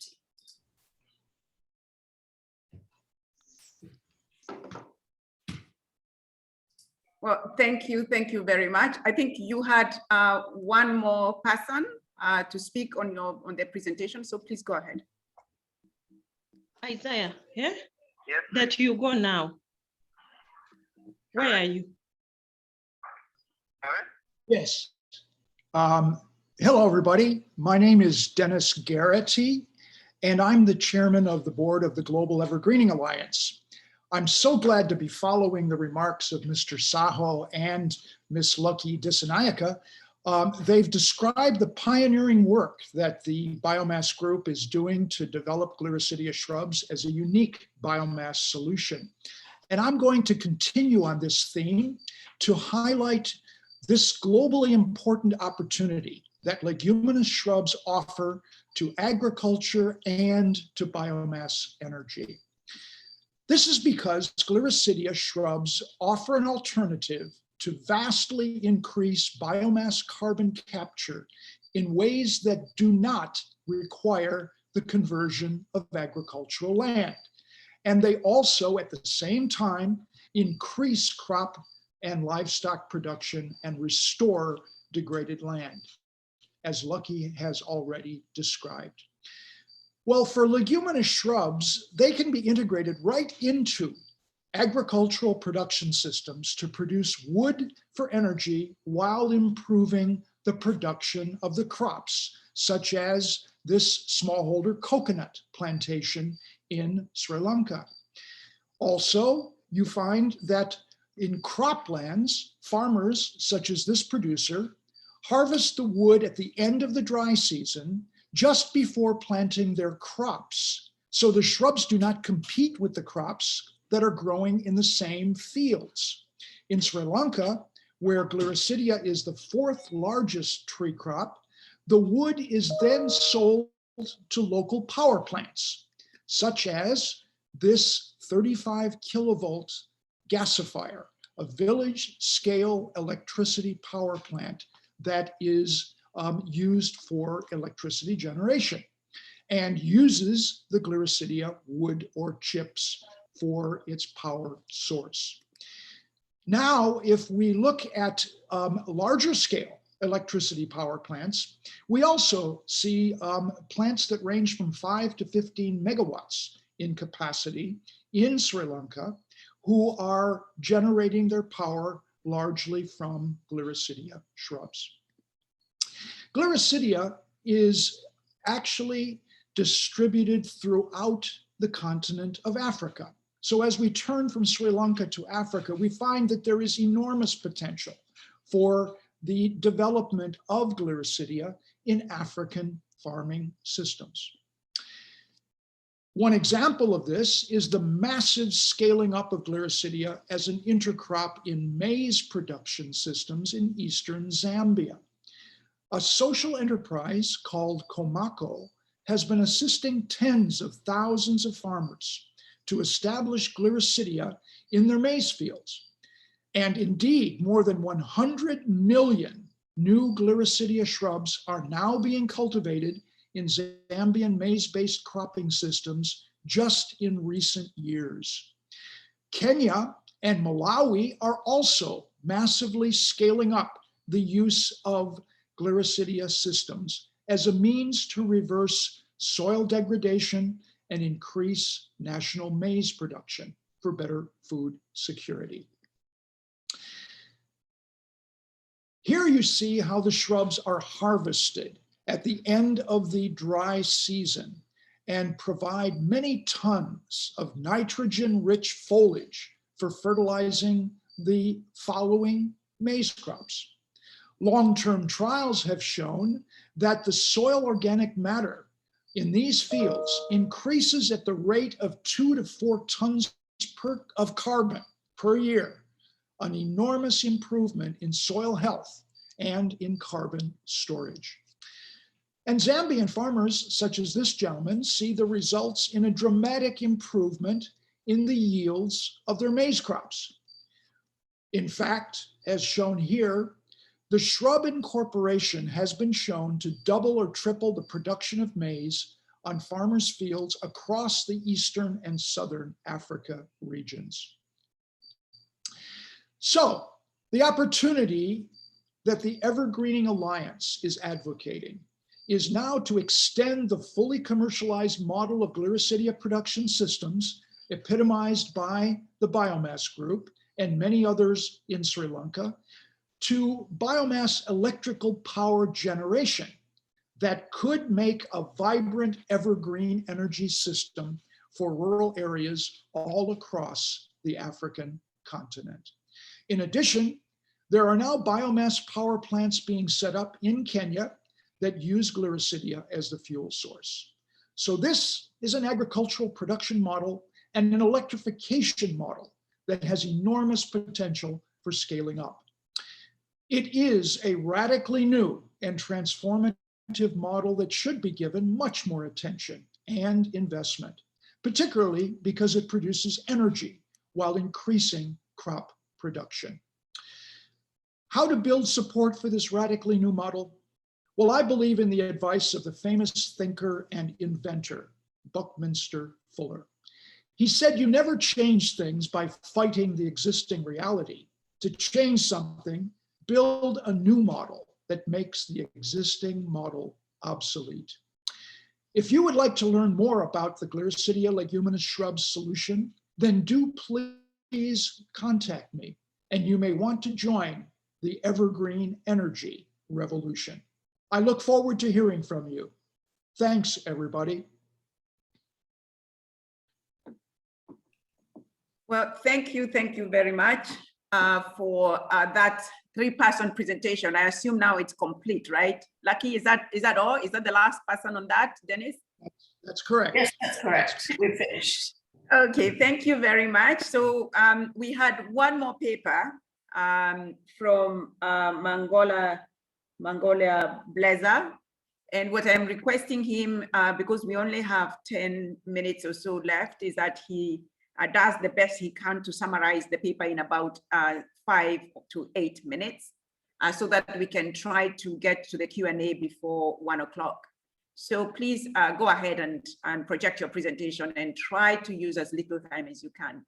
Mangola, you're welcome to share your presentation and make a presentation.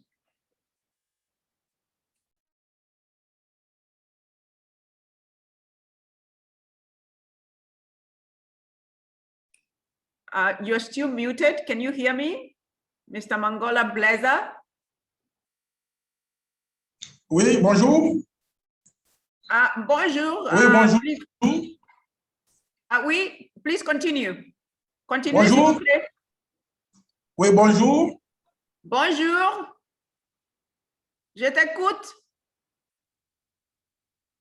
Oui, bonjour à tout le monde. Please, interpretation, because my French is not very good. There is interpretation, English, French. If you can select the appropriate channel, that's okay. So please go ahead. Continuez s'il vous plaît. Est-ce que vous m'écoutez? Oui, je t'écoute, mais utilise à 5 minutes. Je suis Blaise Mangola, je suis ingénieur des eaux forêts, gestionnaire de projet au Togo. Je suis le directeur régional de l'environnement et des ressources forestières de la région maritime. Je suis également le point focal GBEF. Je viens d'être nommé à ce poste.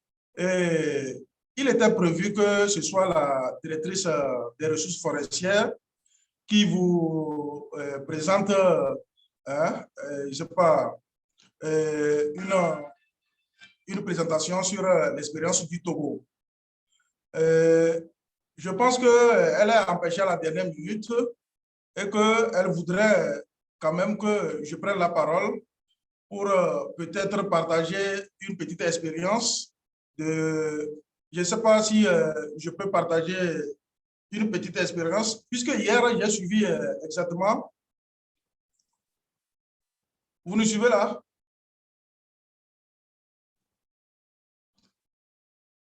Yes, Hello? we can hear you. Please, 5 minutes. 5 minutes.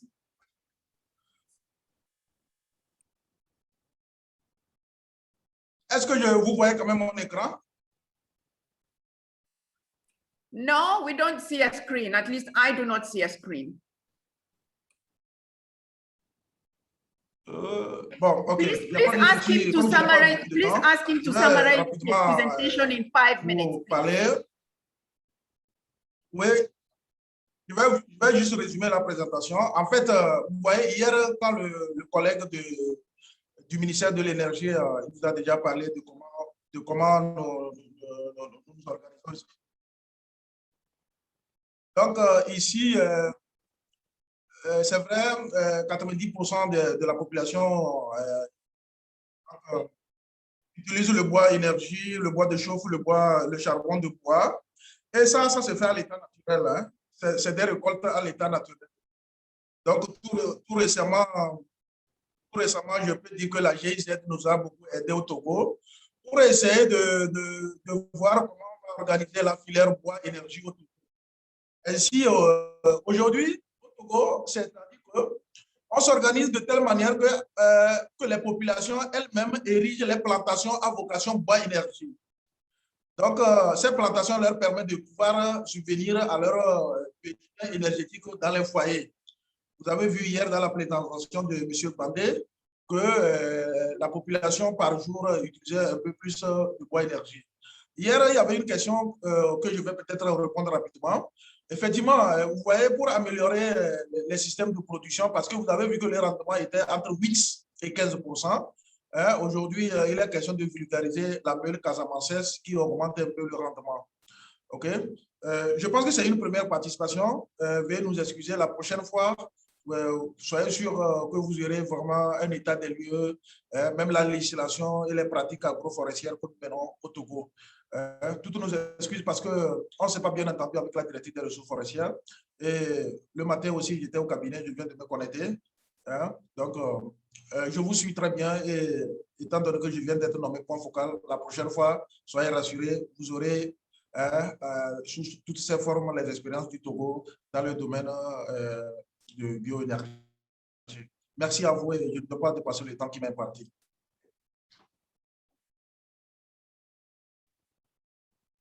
Oh, my sincere apologies. I don't know what happened to the presentation. But you will be sharing the presentation with everyone. It's already on the link. So we welcome your short intervention. And maybe those who might have questions for...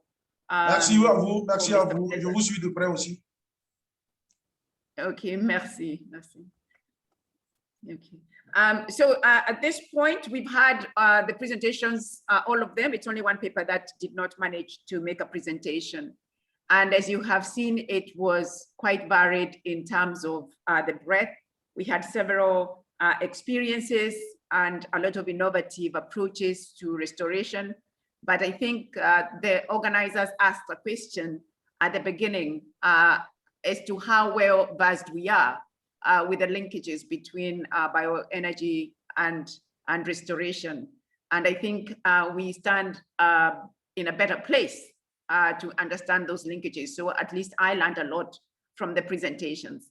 We've also seen a lot of questions and answers in the chat, and I want to thank all the speakers, not just for sharing with us their experience and expertise and research, but also for making time to answer those questions. There was just a few of them that were not answered, and maybe if you can also, the Secretariat to track for the 5-6 minutes or so that we have left, I think we can take a few questions. So one of the questions I think that was asked was why there's consumption. I'm assuming this was for Muga, why this consumption is higher, or Muga asked why consumption of charcoal is higher in urban than rural areas. What is the performance and transformation of mills? I'm not sure what that question was in reference to.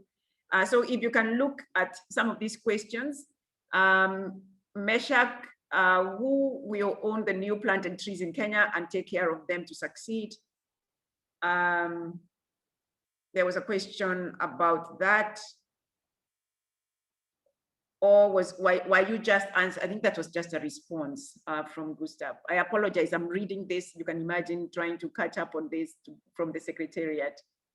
So I think we had quite a few questions. Are there any hands that are raised at this point, Secretariat? Otherwise, I can invite. Yes, well, what I could do, I could put into the chat the questions, and I'm doing right now, the questions that I tracked and that seems not to be replied yet.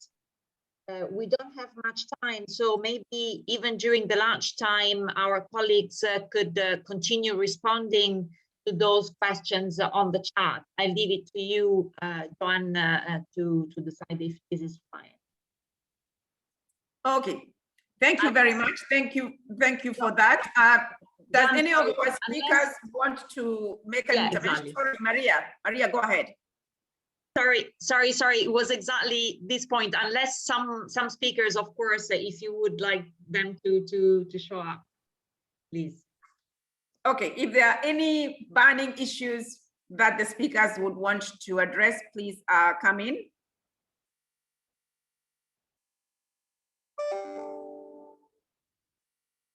And I don't particularly hear anyone. Please continue the discussion on the chat because we are bringing this session to a close.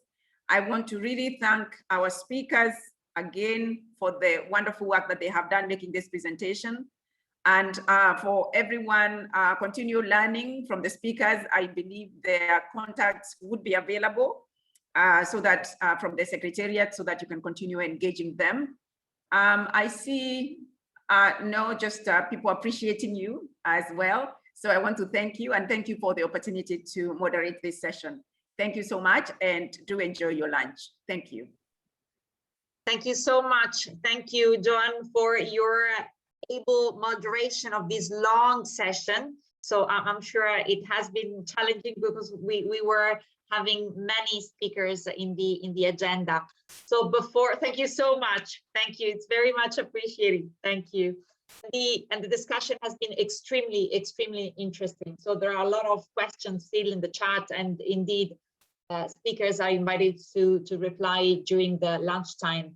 But before we break for lunch, allow me to present the interactive Slido word wall as we did yesterday. So participants could go to slido.com on their computer or phone and enter the code that you see now on the screen. You think about the thematic question that I will say in a second. So, and you could enter your words to build a word wall that will be shown at the end of the lunch break before we reconvene after lunch. So the question is, what do you think is the most promising bioenergy technology in your country? So please recall, you can connect in slido.com, insert the code that you see on the screen and enter one word at a time. And slowly, the Slido word wall will be built. So we will start seeing words here they coming up. So thank you again for your time, for your participation in the discussions, and we will reconvene exactly in 1 hour. So in 1 hour, we will reconvene.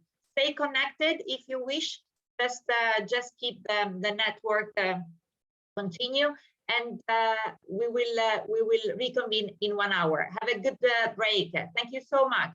Thank you.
Dear colleagues, participants, we will reconvene in 5 minutes.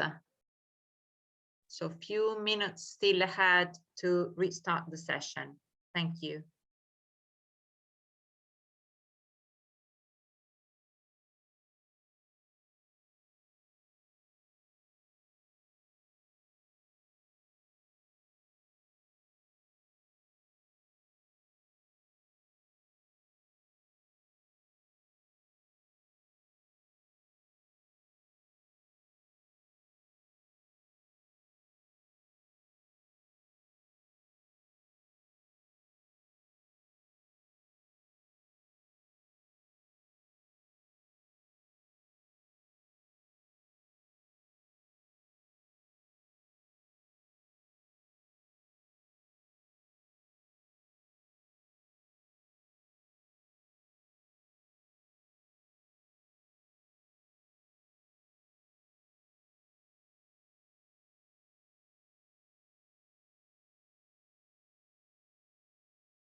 So, dear colleagues, participants, we reconvene the second part of the Bioenergy Week day. Allow me to mention again that this event is organized by the Global Bioenergy Partnership with an enormous support from the UNECA, FAO, and African Union, Africa. We wish also to thank US Grains Council for the support in allowing the interpretation service. So let me now comment on the Slido word wall. You see it on the screen. Participants, colleagues have voted, and by far it seems that biogas seems to be the most promising bioenergy technology in the countries of participants, of colleagues. And we also see that second generation ethanol is very high in the agenda, in the views of participants, as well as bioethanol, cogeneration, biomass CHP, municipal wastes. So there are a few identified as high priorities as most promising bioenergy technologies in the various countries. So I would like to thank all the participants for joining this Slido word wall, because it's a very good opportunity to get your sense also of various thematic areas. Allow me now to mention the next session. The next session will be focused on liquid biofuels in urban areas. It is moderated by Professor Suani Coelho from University of São Paulo in Brazil, a dear colleague and friend of GBEP. Before giving the floor to Professor Coelho, allow me to launch a new live poll. As always, before we start a new session, we launch a live poll in order to focus on the thematic area of the specific session. It is a single choice question, and you may respond by selecting only one answer that you feel more comfortable with.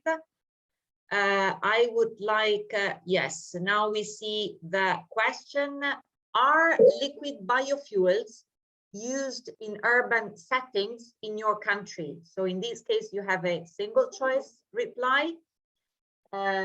Yes, no, unsure. So please go ahead and vote in light of your experience in your country.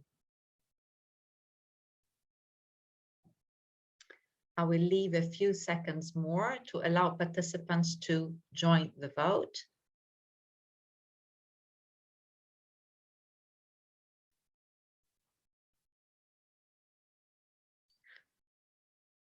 Still a few seconds.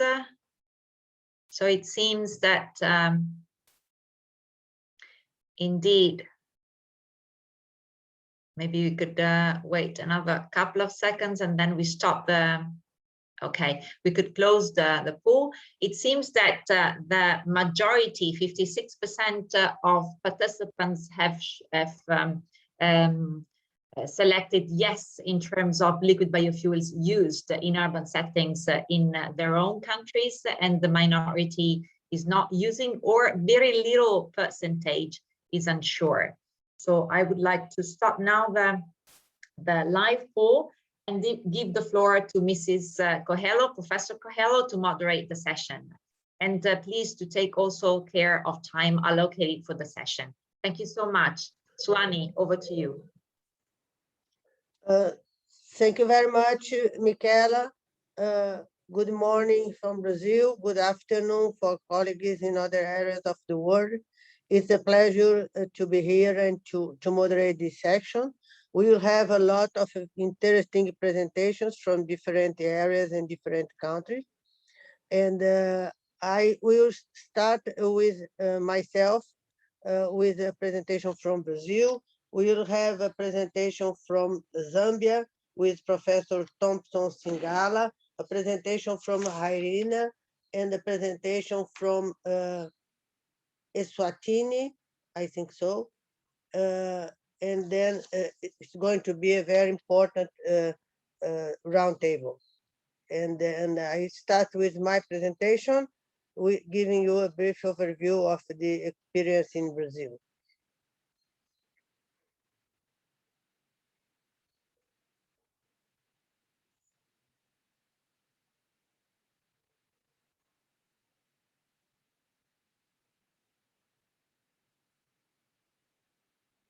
I hope you can see my screen. Absolutely, yes. Please go ahead, Juan. Okay. Yes. So I'm going to give you a brief overview of liquid biofuels in urban areas and especially the experience of Brazil. I am from the University of São Paulo, and my research group is the research group on bioenergy, with a couple of postdoc fellows and doctor and master of science students. In Brazil, we have an important participation of liquid biofuels in the road transport fuel mix. 29% from the total is ethanol, sold in pump stations, in a pump with pure ethanol, and 14% the ethanol blend in gasoline. This corresponds to a blend of 27% in gasoline. So in our matrix, the road transport matrix, we have 73% of fossil fuels, gasoline and diesel, and a little bit of natural gas, and 27% renewable, which means ethanol, biodiesel. We have this presentation, we have 15% ethanol, hydrated ethanol, 7% the ethanol blend in gasoline, 27% gasoline, 3% natural gas, 5% the biodiesel blend, even the 43% in diesel.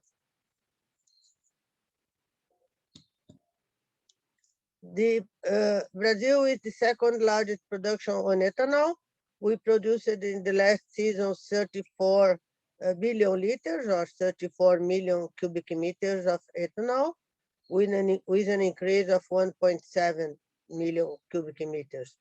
95% from sugarcane, 5% from corn. And biodiesel production, 68% is soybean oil, 14% animal fat, and 18% others, including residual oil. 4 million cubic meters from soybean, 0.8, a little bit less than 1 million cubic meters from animal fat, and 1 from others. However, despite this large production of biofuels, we have a very small area being occupied by crops to produce biofuels. As you can see, we have more than 66% natural forest in the country. We have a little bit less than 20% for pasture, 4.3% is soybeans, and here you can see sugarcane 1.2%, corresponding to 10 million hectares, 1.2% of total area, or 4% of farming area.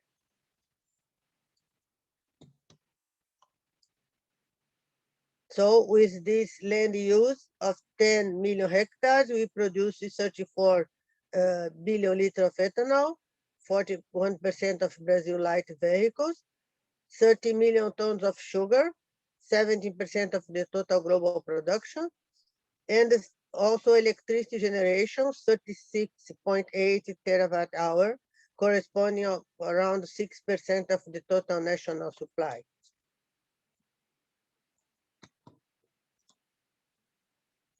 The sugarcane production is concentrated in Southeast and Northeast, but most of it in Southeast and Center-West, with from the total 642 million tons of cane, most of it, 519 produced in Center-South region.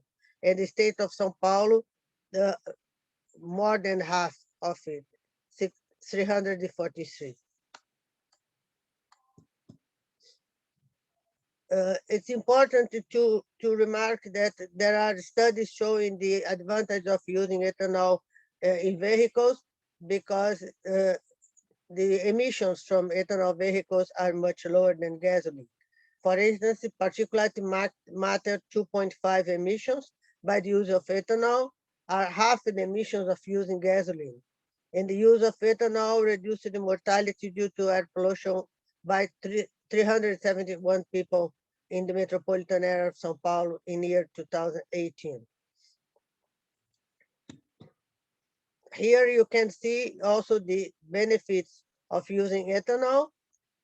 These two graphs show the first one, the two fuels, ethanol and gasoline, and you can see ethanol replacing gasoline during this period. And here you see in the second graph, you see the particulate matters in the atmosphere of São Paulo city. And then you can see that when we have lower consumption of ethanol and a higher consumption of gasoline, we can have a higher concentration of particulate matter in the atmosphere of São Paulo.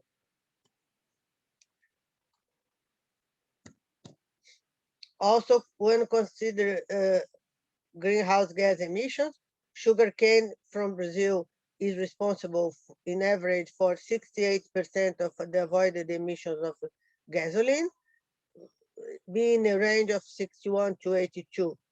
This is much better than corn from US or wheat or sugar beet or cassava or even lignin cellulose residues, which correspond to second generation ethanol.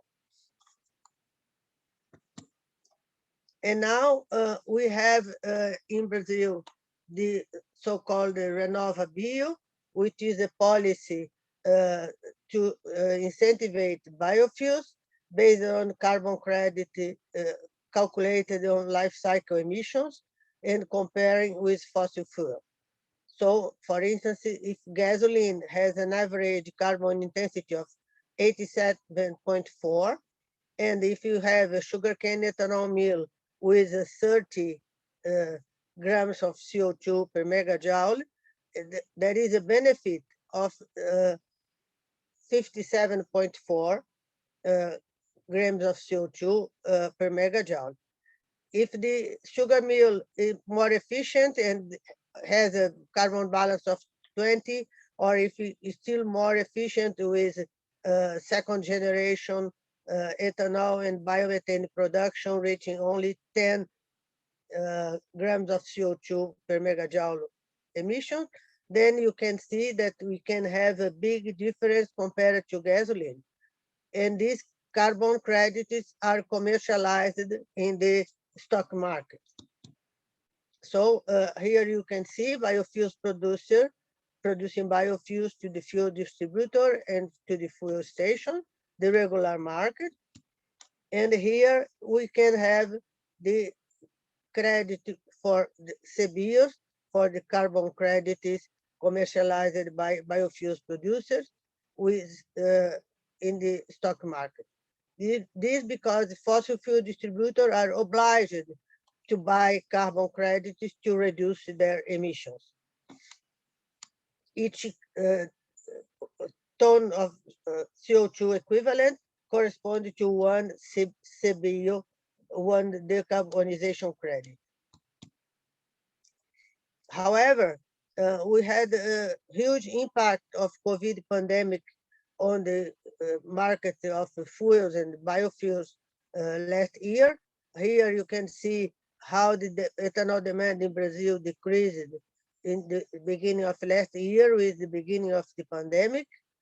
And then there was a huge problem for the sugarcane sector because there was no demand for ethanol.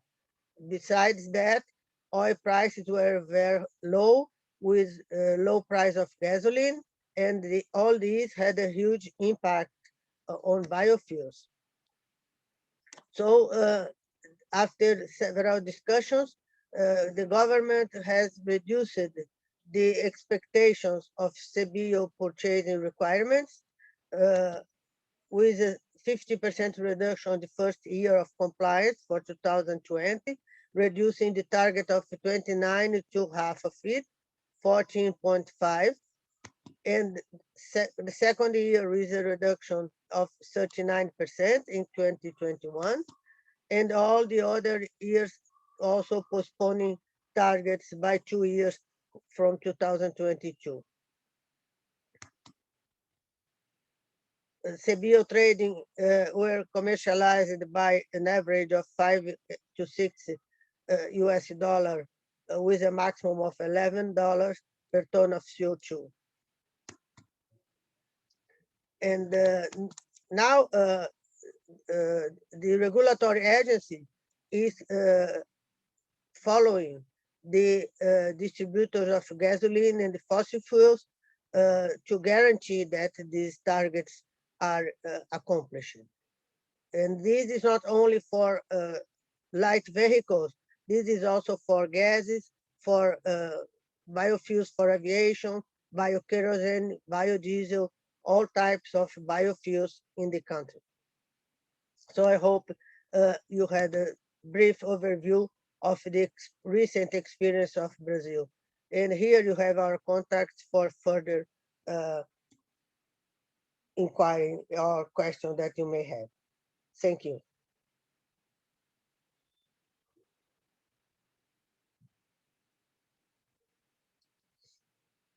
So now I would like to invite the next presentation. The next presentation is Dr. Professor Thompson Sinkala from Tomro Biofuels in Zambia to do his presentation. Please, Professor, you have the floor. Thank you, Chair. Can everyone hear me? Yes. Okay. Can you see my presentation? Yes, yes, please. Okay. Thank you, Chair. First, I would like to pre-warn you colleagues that I'm still a patient of coronavirus, COVID. So this is why I prepared a short presentation. And if I can't speak through to the end, the chairperson will complete my presentation. I don't know how many of us know where Lusaka is. It's in Southern Africa as part of SADC. I've just shown here a little map. And up there on the top left, you can see 2 of the 3 companies that are located in Lusaka dealing with bioethanol production. Let me start with the potential markets. The biggest potential market in Lusaka is actually charcoal replacement. The population we have is about 3 million. And if you take each household with 5 members of the family and 8% of households using charcoal, now that we have electricity, which is costly in the country, and many people have turned to charcoal, it means that we are talking about 564,287 tons of charcoal use per year, which translates to approximately 150 million liters of ethanol. We have these stoves, ethanol stoves, made in Sweden, but also with a branch in Durban in South Africa. The equivalent that a 5-member household family can use is about 1 liter per day to give the same cooking needs. For transport, government has declared an E10, which is 10% of ethanol blending into petrol. That translates to about 48 million liters. Then for biodiesel processing, in case we have problems to get methanol, we can also use ethanol. And so far, it's my company that has a biodiesel processing machine, but that would require about 6 million liters for the B5 that the government has declared. We now have new market needs in the country, and that's sanitizers. We also have a company that has started making beer from cassava and many other potential market areas which I haven't shown here. The current feedstocks that we are using in the country are cassava, maize, and molasses. But I've given here also examples of potential feedstocks.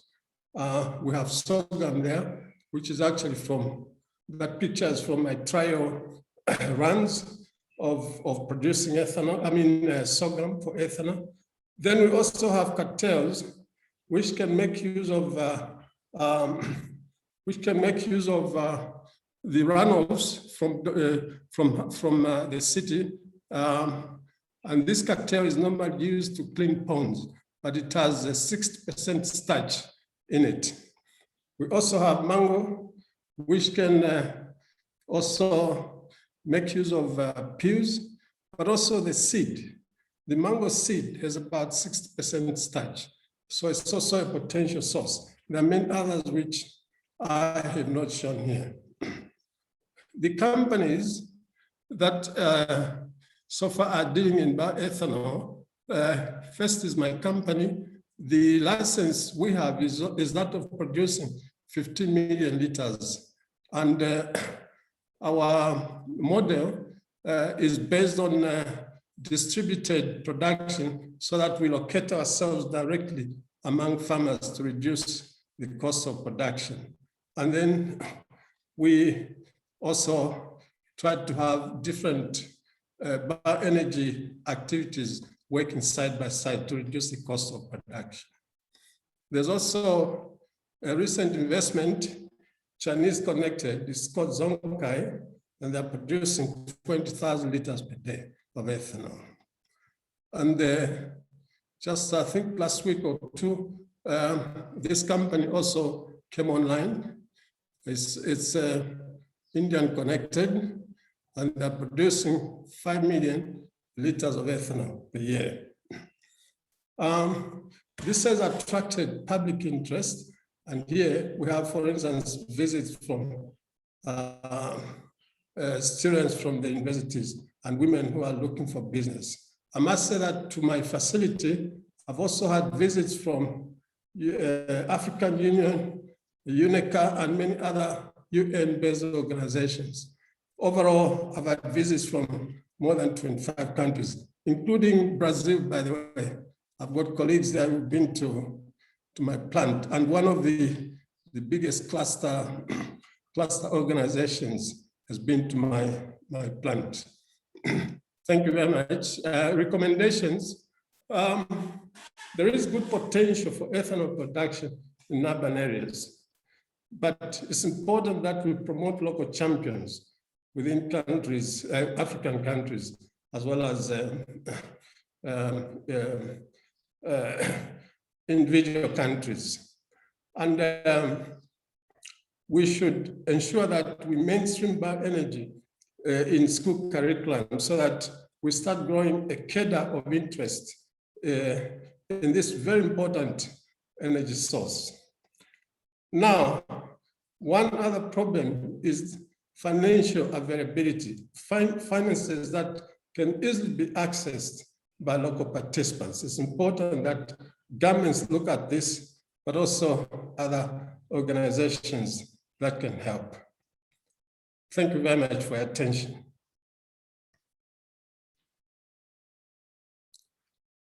Have you all run away? Are you around? Yes, thank you very much, Professor. I was turning on my micro, which was muted. Thank you very much for your presentation. I understand at the end we'll have some space for questions and answers. And now I invite Sim Woo Kang from IRENA to talk about sugarcane bioenergy potentials in Southern Africa, a study by IRENA. Thank you, thank you. If Professor can take your presentation to make available the next one, please.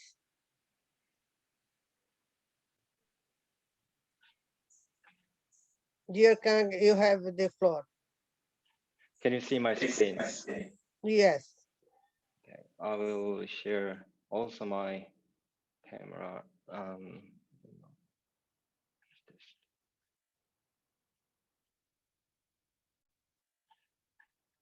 Sorry.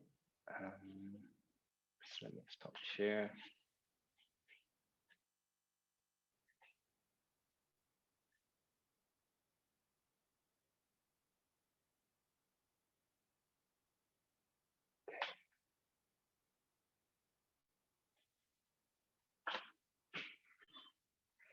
Okay, good morning and good afternoon, everyone. My name is Seung Ga. I'm Associate Program Officer of Bioenergy team in ARENA, Innovation and Technology Center of International Renewable Energy Agency. So today I will present the outcomes of the study that we finished 2 years back on the sugarcane bioenergy potentials in Southern Africa. So first of all, I would like to highlight the role of bioenergy in the global energy system decarbonization. Yesterday, IRENA has released the preview of World Energy Transition's Outlook, which explored the pathway to limiting the global temperature rise to 1.5 degrees Celsius and bringing CO2 emissions closer to net zero by mid-century. According to this scenario, electricity would be the major energy carrier in the final energy consumption by 2050, and 90% of this electricity needs to be produced from renewable sources.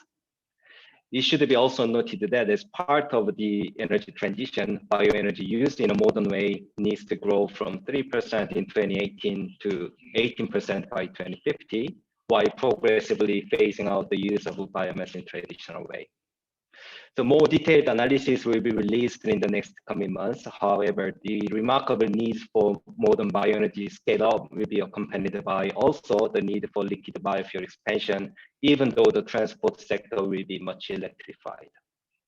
Especially those transport modes, long-haul transports, which are not as straightforward to electrify as private cars, would call the expansion of liquid biofuels. This large amount of bioenergy requires us to be extra careful for its sustainability. The challenge to scale up biomass production to those levels while avoiding negative environmental and social consequences is significant. There have been some cases in past and also ongoing of practices incentivizing unsustainable biomass production. However, there are far more positive examples of sustainable production and remains a large amount of untapped potential to produce biomass without land use change, deforestation, or threatening food security. We need a careful monitoring and control to reach that level of biomass production. There is a means of supporting the biofuel use in the transport sector. The number of countries that have adopted a biofuel obligation mandate increased from 36 in 2011 to 70 in 2019. Also, there are countries introducing biofuel mandates for advanced biofuels, including 8 countries and 1 region in the world.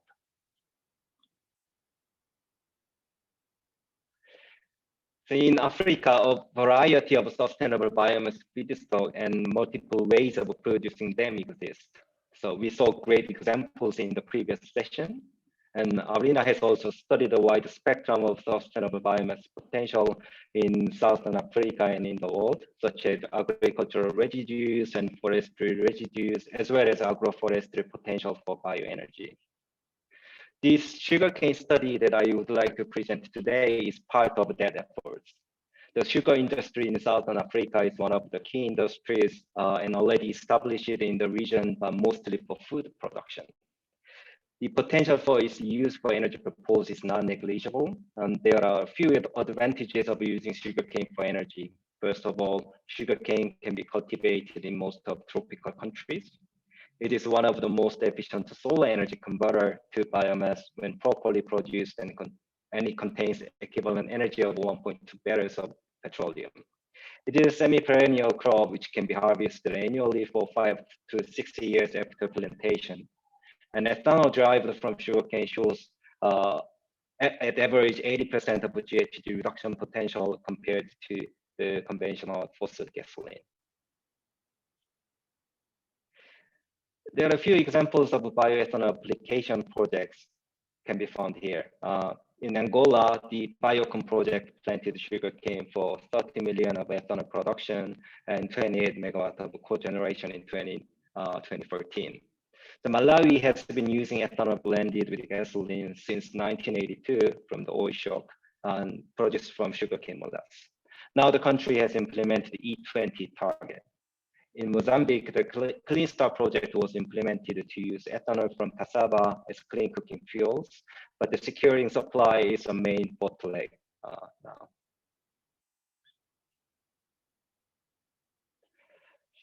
As briefly explained in the previous slides, the Southern African countries have been producing sugarcane for centuries. The 7 sugarcane producing countries included in our study are Eswatini, Malawi, Mozambique, South Africa, Tanzania, Zambia, Zimbabwe. They have sugarcane production stretched over 500,000 hectares.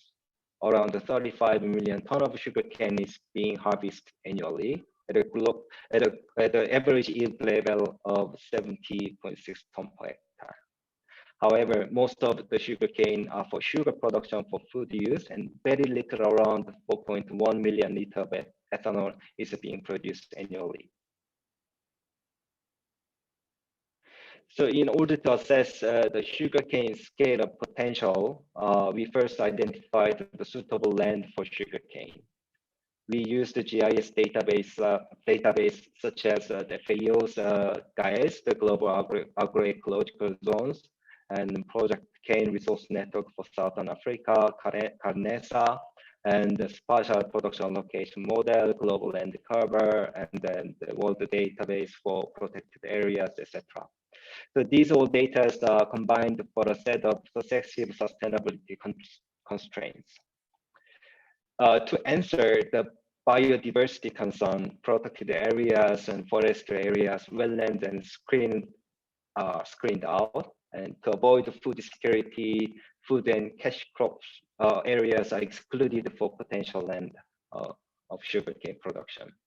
And areas unstable due to the climate condition, especially for the zone where annual rainfall is lower than 800 millimeters, is excluded. Also, the terrain slope greater than 16% is excluded, and soil quality constraints also considered.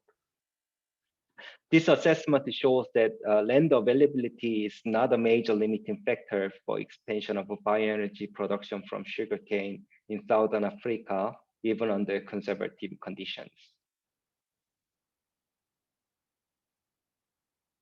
Sugarcane productivity depends on several factors, for example, soil fertility, climate, agricultural practices. In our study, we set an agri-climate yield model for sugarcane to estimate potential sugarcane productivity on the assessed land. The climate effect was modeled as a function of thermal time and hydrate efficiency. Thermal time is based on degree days in representative sites of each country, as well as rainfall data to estimate the hydrate efficiency. Hydrate efficiency was then complemented by the activation of irrigation or not. So in addition, the fertilizer effect was also considered, using nitrogen application rate as a proxy for enhancing the fertility. Two major technologies were considered for this study. One is the conventional ethanol production from sugarcane, and the other one is the advanced first generation and second generation integrated process. The conventional ethanol process, so-called first generation technology, can produce sugar and ethanol at the same time, depending on the configuration. In a conventional mill, the sugar is the main product, and the byproduct molasses is then used for ethanol production. Dedicated ethanol production can yield around up to 80 to 90 liters of ethanol per ton of sugarcane. And the bagasse, the residues, can be also used for generating heat and power simultaneously. So in first generation and second generation integrated process, the straw and bagasse are further processed to produce cellulose-based ethanol on top of the ethanol via fermentation of the sugarcane juice. So this process provides ethanol output approximately 20 to 30% more from second generation part. The results of the study show that brownfield sugar mill, where we assume the production of ethanol uniquely from byproduct of sugar production molasses, can drive 380 million liters of ethanol based on the sugar production statistics in 2015. As a byproduct, molasses are considered to be freely available or at a very low cost. It results in a competitive production cost at an average level of 55 US cents per liter of gasoline equivalent. Improved yield with advanced farming technique will allow surplus of sugarcane production on the same amount of land, and 1.4 billion liters of ethanol could be produced, but at a higher cost than molasses-based ethanol. Overall, around 70 million liters is economically attractive when gasoline price is at 43 US cents per liter, which is the average price can be obtained when you have the crude oil price of $50 US per barrel. So by 2030, improved sugarcane productivity through enhanced farming techniques will allow 1.3 billion liters of ethanol to be produced, even after meeting the demand for sugar, whose growth is assumed at around 0.8% annually in this study.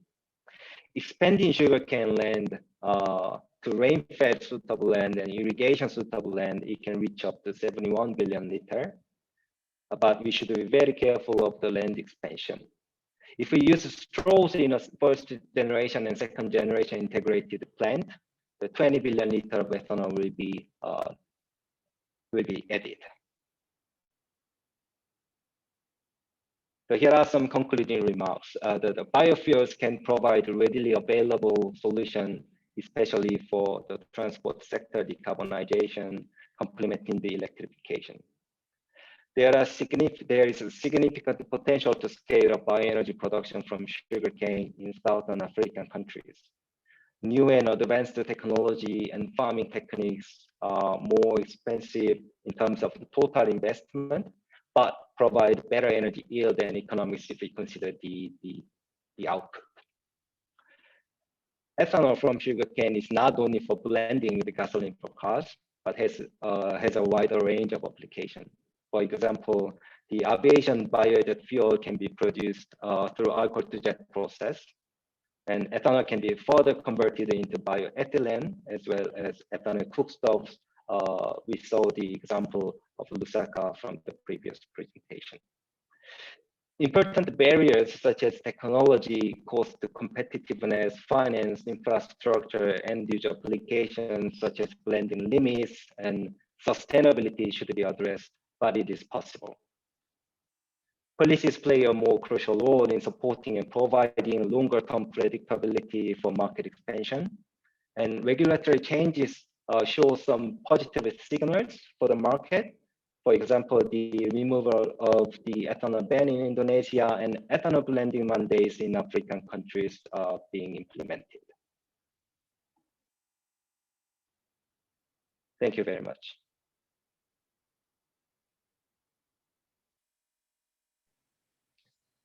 Thank you very much, Mr. Kang.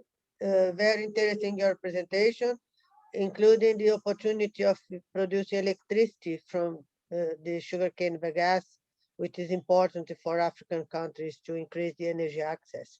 Very interesting, your presentation. Thank you very much. And now we give the floor to Mr. Ed Agnew from Cocoa Networks to present the experience of Cocoa Networks. Please. Thank you very much, Chair. I hope you can hear me okay. Can you hear me? Yes, please. You Cool. have the floor. Thank you. Yeah. Hello, everyone. Apologies for any background noise. I confess I am having to take this call from a cafe, having been stuck in Nairobi traffic. So my apologies if it's not clear. So maybe, yeah, just sorry, to, maybe you could put your presentation in the presentation mode, yeah, the full screen. Thank you. sure, no worries. Yeah, so hi there. I'm Ed Agnew. I work for Cocoa Networks. We're a venture-backed climate tech company operating in East Africa and India. Our first product centers on the cooking fuel market in sub-Saharan Africa, which, as many of you know and some of you have touched on already, is dominated by dirty fuels, predominantly charcoal. It's a very big market, clearly, in monetary terms, and it's a very key household spend category as well. The baseline is wood fuel, charcoal, or firewood.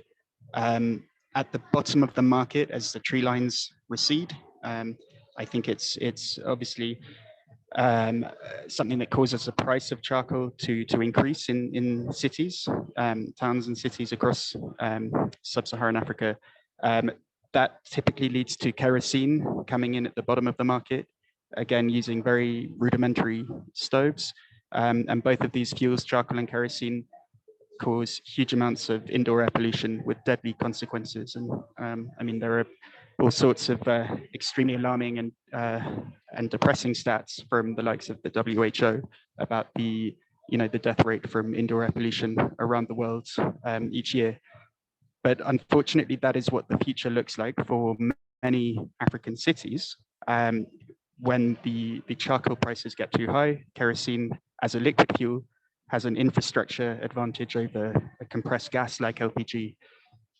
Therefore, the likes of Lagos, and as we see in Nairobi, and even somewhere like Joburg, that is what the future is without intervention for the likes of Maputo or Kampala or Kinshasa. Scaling LPG is clearly a priority for many governments as they seek to tackle the problem of dirty fuels. However, as I said, being a compressed gas, the challenge is it at a macro level is extremely costly in terms of the dedicated infrastructure that is required to scale it. And then for customers who typically like to buy little and often and small quantities at a time, the upfront cost of the hardware and then the ongoing cost of the fuel, we'd call it a bundle size, the refill size, buying a whole new canister of gas is also expensive and requires a big upfront cost. There's clearly a gap in the market for a clean alternative. So at Cocoa, as I say, we're focused on a technology-based model to enable the distribution of liquid bioethanol to compete and undercut dirty fuels in East Africa and across sub-Saharan Africa and beyond. We partner with the downstream fuels industry. In Kenya, we've partnered with a company called Bioenergy. That is the blue chip firm that operates the Shell brand of petrol stations across the African continent. Vivo are our fuel supply partner, so they are using their existing liquid fuels infrastructure and then investing, fairly minimal capex to retrofit underground storage tanks at a network of Shell stations across Nairobi, where we've launched about a year and a half ago. And then through Cocoa's technology, we enable Bioenergy to move beyond the petrol station through the last mile to a network of small shops that we partner with across the city. We have about 700 of these agent shops, as you see in the third graphic there. Across Nairobi, these are our shopkeeper partners, and we install inside the shop a fuel ATM for bioethanol, which is really like a tool fridge inside the shop. And this ATM is refilled by our partners at Vivo using our technology that is fitted onto customized, small fuel trucks that can go deep into the neighborhoods. For the customers, they purchase from us a 2-burner bioethanol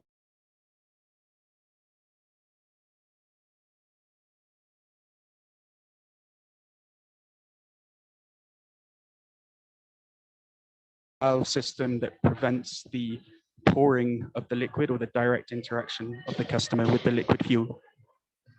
So customers visit their local fuel ATM whenever they need to buy fuel, and they can do that in really small quantities from as little as 30 shillings, which is about just under 30 US cents in dollar terms at a time. So they can buy in small daily quantities. So this is what's now operating at scale in Nairobi. We launched in Q4 2019 across the city. And despite the pandemic last year, we've seen strong growth. The stat on this page is actually a little bit out of date. We're probably this afternoon or tomorrow morning, we're going to hit 100,000 households in Nairobi. And we're preparing to scale and to launch across Kenya to towns and cities across the country and new markets beyond Kenya. You see here in the images what things look like in the field. So the top left image shows one of the micro tankers that is operated by our partners at Bioenergy.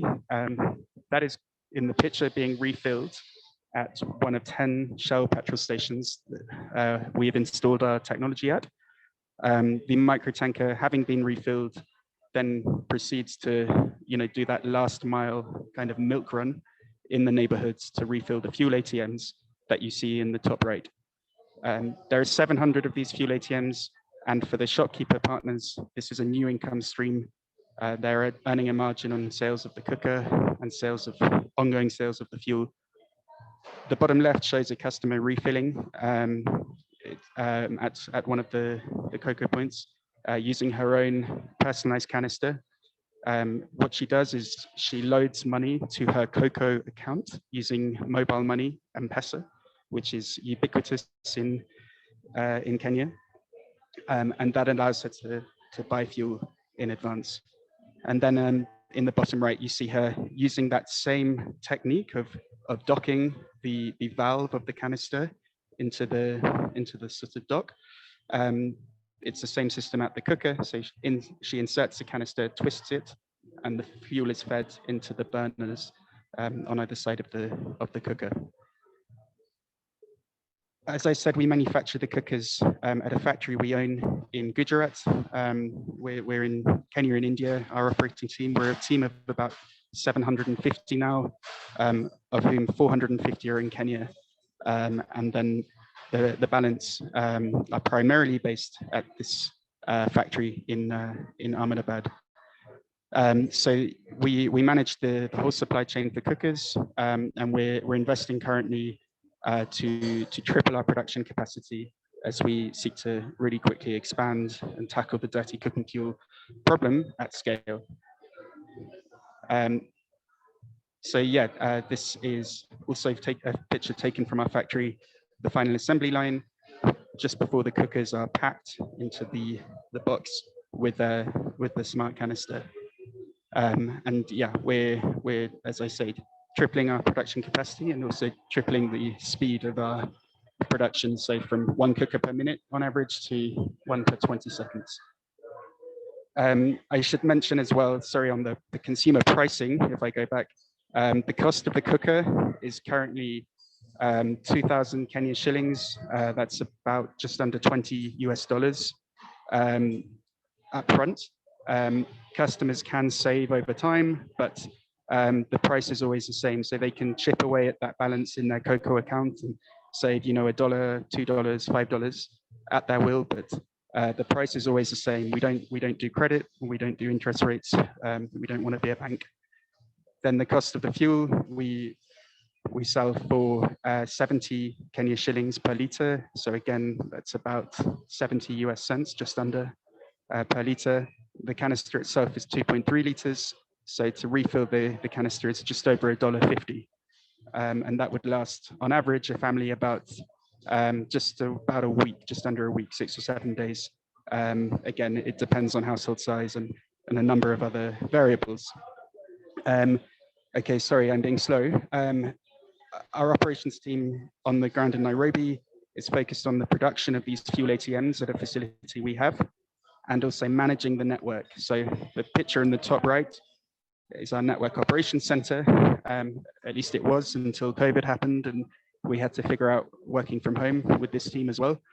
That center is where we manage and have visibility and control over the flow of fuel and data and money throughout the system. So there's complete visibility on stock of the cookers, fuel levels in the ATMs and wider inventory, and even customer purchase patterns, because every purchase is done through their mobile phone number. So we know how much fuel is being purchased at which agent shop, by which customer, at what time, in what quantity, and so on. And then of course we operate teams to carry out stove repairs and maintenance in Nairobi, as well as a dedicated customer call center. I'm going to skip this slide because I'll just pause on it quickly, but this is just an overview of the sort of back-end software we use to enable that flow of fuel and enable Bioenergy to efficiently and safely add this new line of fuel. But again, I'll just flick through. Okay, so as you can see, this is a very technology-heavy approach to fuel distribution. It hasn't been done before anywhere in the world.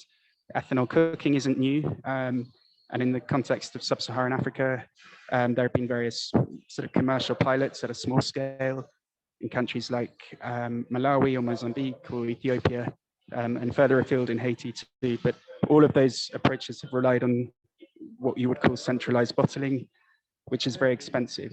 So putting ethanol into single-use plastic bottles, typically 1 or 5 liters, and then having to cover the distribution costs and the last mile retailer margins and so on. The costs quickly mount up and they feed into the higher retail price for the consumer. We now have fuel ATMs using, what was termed the 2.0.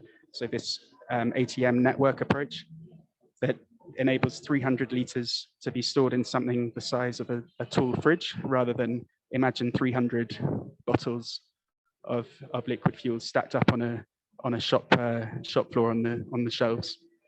So overall, our technologies and innovations reduce versus the typical traditional approach, reduce the fuel delivery cost to the consumer for bioethanol by 45%, just over. And then, sorry, do shout please if I'm overrunning. Just to give you a sense, we've got 700 shops across Nairobi, 10 Shell petrol stations, and we estimate this provides coverage to about 6 million Kenyans in terms of access to this fuel. We're at 100,000 customers today. We're growing very quickly, probably about 20,000 per month. We expect to be at about 300 or 350,000 by the end of this year. And the CapEx requirements for scaling a liquid fuel like bioethanol are significantly lower than for LPG as a compressed gas. So, 1/18 of the total supply side investment required. So we've created a really low-cost platform for scaling this fuel and tackling the problem commercially, safely, and at scale. We benefit from carbon credits. So we produce compliance-grade emissions reductions, which we sell into global markets with our trading partner, and we use these revenues to lower consumer pricing on the cookers and the fuel. So it allows us to be even more cost competitive and offer something at very low cost to consumers. The fuel itself, there's a small amount produced in Kenya that is produced as a result of about 4 or 5 existing ethanol plants. They are primarily serving the beverage industry with beverage grade alcohol. There's about 1.6 million liters of technical alcohol available in Kenya. We in Vivo buy what we can, but there's nowhere near enough. Demand is already significantly more than that in Kenya right now. And our focus is about serving customers today rather than tomorrow or in 10 years' time. This demand is growing exponentially. We expect if it's if it's approaching 10 times the supply currently, the domestic supply, we expect it to ultimately end up at about 100 times as we scale over the coming 3 or 4 years in Kenya. Therefore, imports are necessary. So with Vivo, we work on securing, the right quality of bioethanol at the right price and importing it into Mombasa and port storage and then moving it to the cities from there. And that is how we serve customers today with high quality fuel, and that's the focus. The potential though to significantly grow domestic production in Kenya is huge, and that's recognized by government, who's commissioned via 4 or 5 ministries a industry master plan around how to develop ethanol cooking fuel. It was completed last year and then hasn't quite been rolled out yet because of the notorious COVID, but it's going to be sort of formally publicized soon in Kenya. And it's really looked at the potential benefits to Kenya of growing this industry and supplying it with locally produced fuel, and equally how to unlock major investment into the sugar industry and the agricultural sector and so on to start that process of import substitution, just as has happened with the beverage industry. The rhetorical question we often ask in these sorts of discussions is, what came first? Kenyan drinkers of alcohol or Kenyan beverage ethanol plants? And the answer is very apparent. Of course, it was demand driven, and we see the same pattern happening with cooking fuel. Okay, let me stop there. I hope that was clear, but feel free to put any questions in the chat or drop me an email if I can clarify anything. Thank you. Thank you, Ed. Thank you very much for an excellent presentation. And I take the opportunity you are still there to tell you about one question. We received one question for you. It is the following. What would be the smallest economic size for the cocoa distribution network system? Please, could you answer this question? Yeah, sure. We would be unlikely to enter a market unless we anticipated, at least 1 million households that would migrate to this fuel. That's probably about the smallest size. We're about tackling the issue at scale, so probably about 1 million households. Okay, thank you very much. There is another question about the how are the price of bioethanol and biodiesel used for transport fuel determined? I could answer from the side of Brazil. In Brazil, there is a free market for bioethanol. Bioethanol is sold in the pump stations and has to compete with gasoline prices. And the price of ethanol must be at a maximum of 70% of gasoline price. Biodiesel is blended with diesel, so biodiesel is sold directly from producers to the distributor, and distributor blend it in the diesel. So it's a captive market. So these are the differences. Maybe some of the colleagues want to answer this question as well. How are the price of bioethanol and biodiesel determined?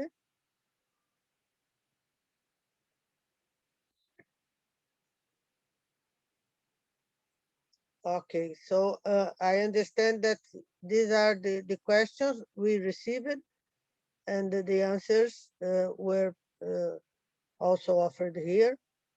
And I think we can close this session. Thank you to all participants.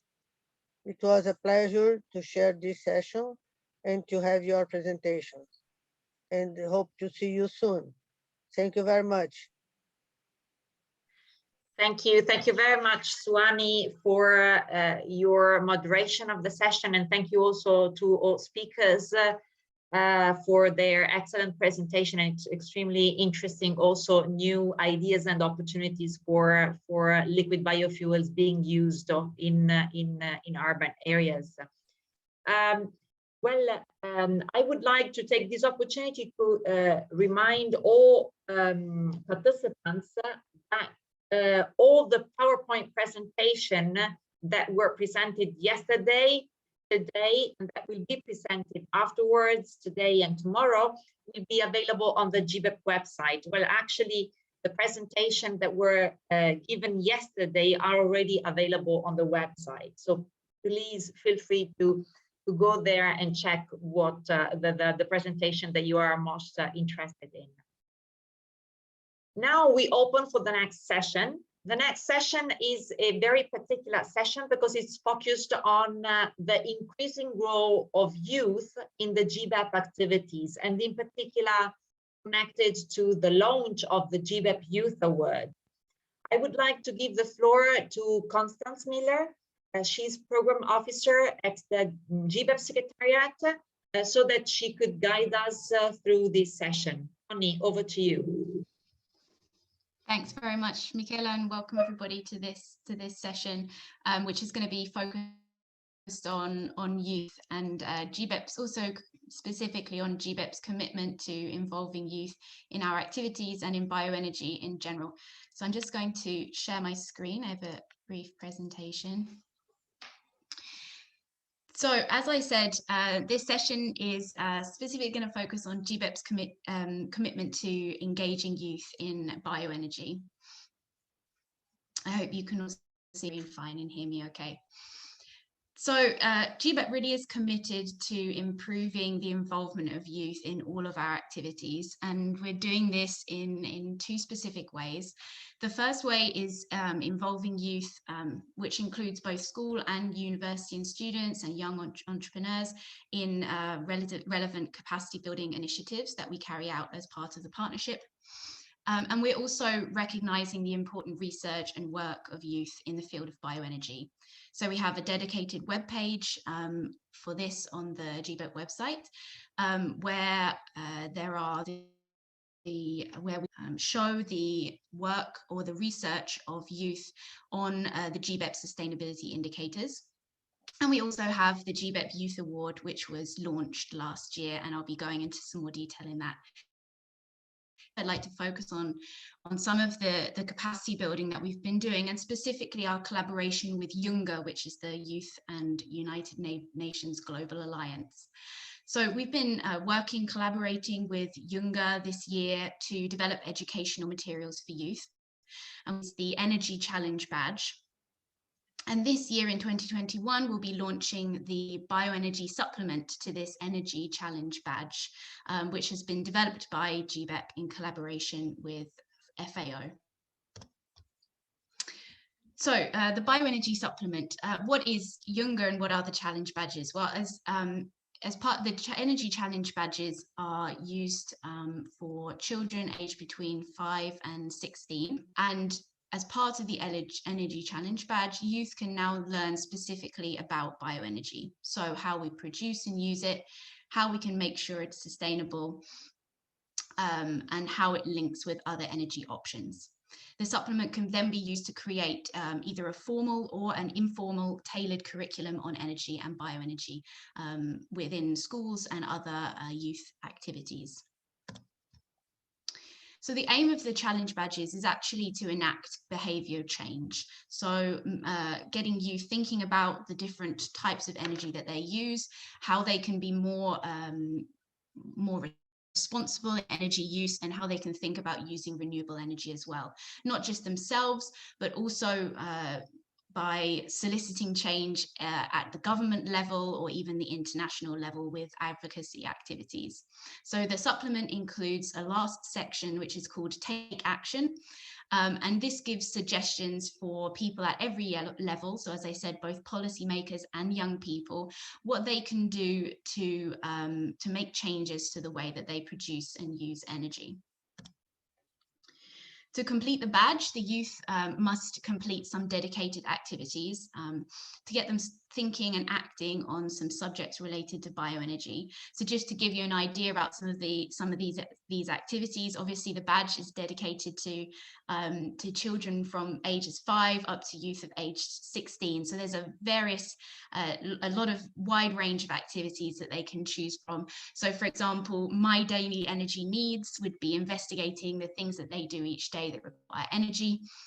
Where in the world, so a sort of research activity where they understand the biomass sources that are available in their country.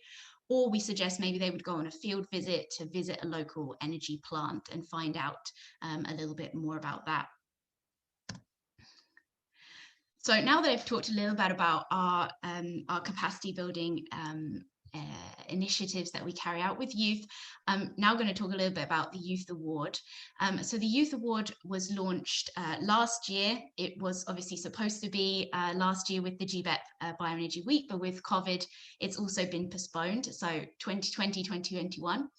And this Youth Award recognises the most remarkable and outstanding research in the field of bioenergy carried out by university students. So in conjunction with, as I mentioned, with the Bioenergy Weeks, it focuses on one region of the world. So this year in Africa, and then next year with the Bioenergy Week that will be held in Paraguay, we'll be focusing on Latin America. So each year there is a call for papers and submission of a poster that summarizes the students' research. And then the winner is selected by an impartial panel of experts with one representative from each region of the world. So I'm very happy this year to be able to present the GBEP Youth Award 2021. It's a great honor for me to present the award to Lilian Montongori Jamunga, and she's here with us today. And her bachelor's research was entitled Design and Fabrication of Pedal Drive Village-Based Biodiesel Reactor for Production of Biodiesel from Non-Edible Oils. So I don't know whether you would like to give a virtual, or if you'd like to unmute your microphones, a real round of applause for Lilian for winning the Youth Award this year for her outstanding research. I don't Lilian. And she's here with us today, and I'm very happy that she's sharing with us her presentation of her research. So I will now actually just stop sharing my screen. I will show her certificate, because I do actually have that here. So there we go, there's her certificate, and she has already received that via email. So I'll stop sharing my screen now so that Lilian can share her research with us. Just remind her that she has 15 minutes for her presentation, and please, if she can speak clearly so that the interpreters are able to interpret. The floor is yours, Lilian. Thank you. Hello, everyone. All protocols observed. I'd love to say thank you very much for the award. It means a lot for me. I really, really appreciate the recognition for my research work, and I will go directly to my presentation. Sorry. Just a minute.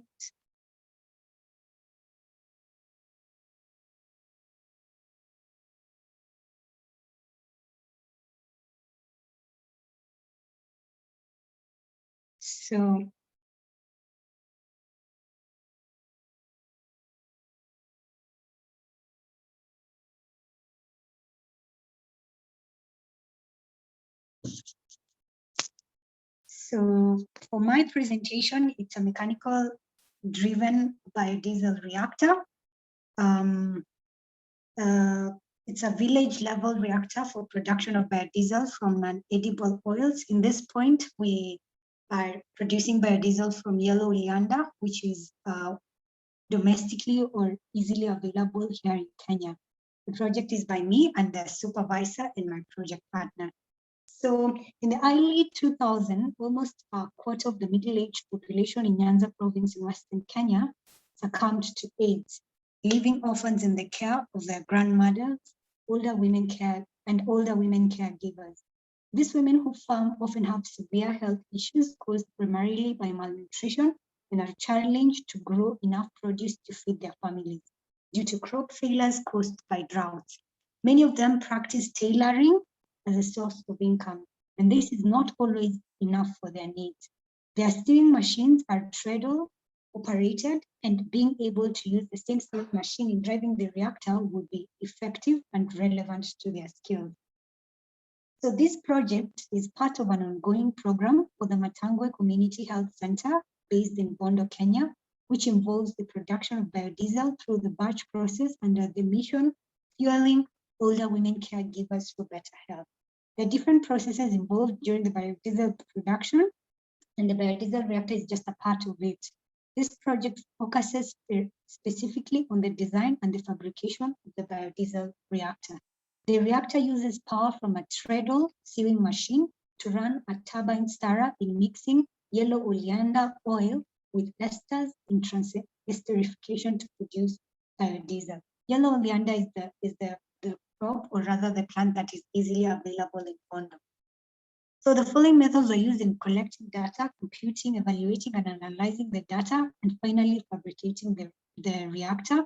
We use theoretical components. We use design calculations using available formulas, engineering drawings done using engineering software such as SolidWorks, and experiments that were done to fabricate it, and practical measurements of the components.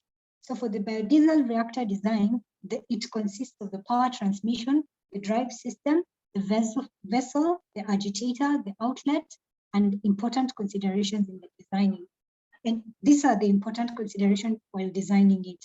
We have first had to determine the amount of energy that is required, or the power that is required for satisfactory performance of mixing operation. Then the process has to be well defined, that is the mixing system has to be designed to make up and hold in uniform suspension at 15% slurry. Then the description of the components to be mixed. We have to know the properties of their initial stage, the final stage, the overall specific gravity, the initial and final viscosity, and their concentration. We also needed to know the details of the tank geometry and the outline of the mixing cycle. It depends upon the nature of the operation. So there we are able to decide whether the process is a batch, semi-continuous, or a continuous. These are other factors that are considered: the chemical and physical properties of the fluid, power transmission from the user to the sewing machine and through the horizontal and vertical shaft, and finally to the reactor through the impellers. Then the material selection, shaft design, the bevel gear design, the impeller and agitator design, the vessel design, the bearing design, and coupling design. Just to inform you, I'm a mechanical engineering student. And for the objective of this program, or this project, is the people of Bondo practice farming as a source of food for their family, and they suffer a lot while tilling the land manually, since it is more time consuming and tiresome. The few who are able to own tractors find it expensive to operate the tractors due to the high cost of diesel fuel.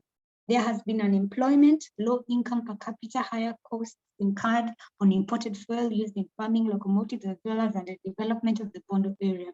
The main objective of this project is to design that pedal-driven biodiesel reactor for production of biodiesel from an edible oils that is locally available from the yellow oleander that grows in the area. The village-level based project at Matangwe Community Health Center in Kenya sought to increase the production and consumption of high nutrient foods to provide older women caregivers with a source of income, and in the long term have a positive impact on their access to and use of health services.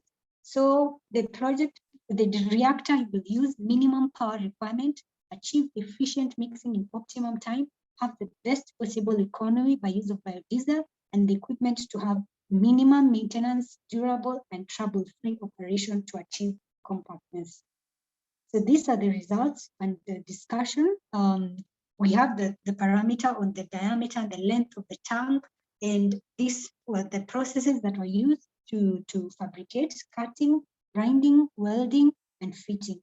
And you can see the mixing time is 6.43 minutes. And this is the design for the reactor. So this is how the reactor looks like.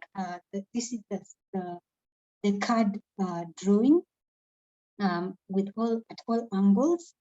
So as you can see at this length, the horizontal line is where it connects to the sewing machine. So this is the reactor, and it connects to the sewing machine at 0.5. And the bevel gear, it is where the reactor is where it converts the power or the mechanical power from the sieving machine to the reactor to do the mixing. So once you step on the treadle, you're able to, the human power is able to transmit the power to the sieving machine, and through the horizontal shaft or the couple within the sieving machine at 0.5, it's able to convert the power to the bevel gears, and finally the vertical shaft that is within the reactor and the impeller that is within the reactor to mix the components. So this was the formula that was used. As you can see, the diameter of the tank was very important. The rotational speed is very important. The diameter of the agitator and the stirrer, the height of the fluid, all came together for you to get the total mixing time that you need for your biodiesel. And the budget, the total cost of the budget is around $12,600, which is close to $126. That is together with the sieving machine. But when you remove the sieving machine, the total cost of the reactor is $5,600. So you can connect with another system, just not only the human power, but you can connect with another system except from the sieving machine. But in this case, we use the sieving machine, which is readily available in the area. So conclusion, the design and fabrication of the reactor was done. It was connected to the sieving machine through a coupling and finally got to work. The movement of the treadle at the sieving machine will be able to rotate the impeller in the reactor, thereby allowing the oil seeds from yellow oleander to be mixed well with other components to form biodiesel. It is able to do the mixing within 6.4 minutes and a capacity of 11.25 liters when manually driven at a budget of close to $56. So recommendation, it is recommended that maximum volume of 11.25 liters be not exceeded, since vortexing will occur and the mixing will not be properly done. The project is recommended to people in areas where there is no electricity and they need an extra source of income by sale of biodiesel produced. So these are the references. And finally, I will share my contact. I don't know why it has not shown in this presentation, but I'll share my contact in the next slide. Thank you very much. So, yes. Thank you so much, Lillian. That was a fantastic presentation, very, very clear. Yeah, I have to say your research is really truly remarkable, and the panelists really commended you for not only the robustness of the research, but also the important impact that this kind of research can have on and especially rural women. So thank you very much for your presentation. So with that, I think no problem. And for that, I think with that we can actually round up this session on GBEP and youth, be able to do more of these kinds of activities in the future, and really involve youth more in our activities. So I also encourage you to go onto the website and look at some of the other research that has been done, and Lillian's presentation is also within the presentations on the GBEP website. So with that, I'll pass back to Michela for the concluding remarks of the day. Thanks a lot. Thank you so much, Connie. Thank you, Lillian, for your presentation. Indeed, I'm reading a lot of messages of appreciation also on the chat. So Lillian, just take all the support from participants with you. And congratulations again. Indeed, for us, yes, indeed, for us is extremely important to involve youth and have new ideas, and this is really a great example. The research that you've just presented, and the impact, the good impact that could have, in particular in rural areas. So I would now like to thank all participants for their participation, active engagement in the chat with questions and answers. Thank all the moderators and speakers of the day. So please note that tomorrow will be the last third day of the Bioenergy Week. And amongst the various sessions that we will have tomorrow, there will be one specific session focused on the discussion of the outcome document of this 3-day event. So we will circulate a draft outcome document later today to all registered participants to this event. We invite you to go through this document and be prepared tomorrow for a discussion that will take place during the breakout groups. The breakout groups should take place after the lunch break tomorrow, unless we finalize the previous session in advance. It will take place after lunch break. So we kindly invite you to read the documents that we will circulate and be ready for a constructive discussion tomorrow, with a view to finalize the document after the end of the meeting. A specific technical requirement to facilitate your participation tomorrow during the breakout groups. It is very important that you make sure you will be using Zoom application and not Zoom via web, because only through the use of Zoom application, you'll be able to be automatically and randomly distributed in the breakout groups. Otherwise, the technicalities of Zoom won't work properly. So I would like to invite you to make use, to download the Zoom application. Well, again, I would like to thank you all for your participation. I wish you all a very good rest of the day, and I invite you all to reconvene and reconnect tomorrow morning at 11 a.m. East African time for the third and last day of the Bioenergy Week. Thank you all for your participation, and have a good rest of the day. Thank you. Bye. Goodbye. Bye.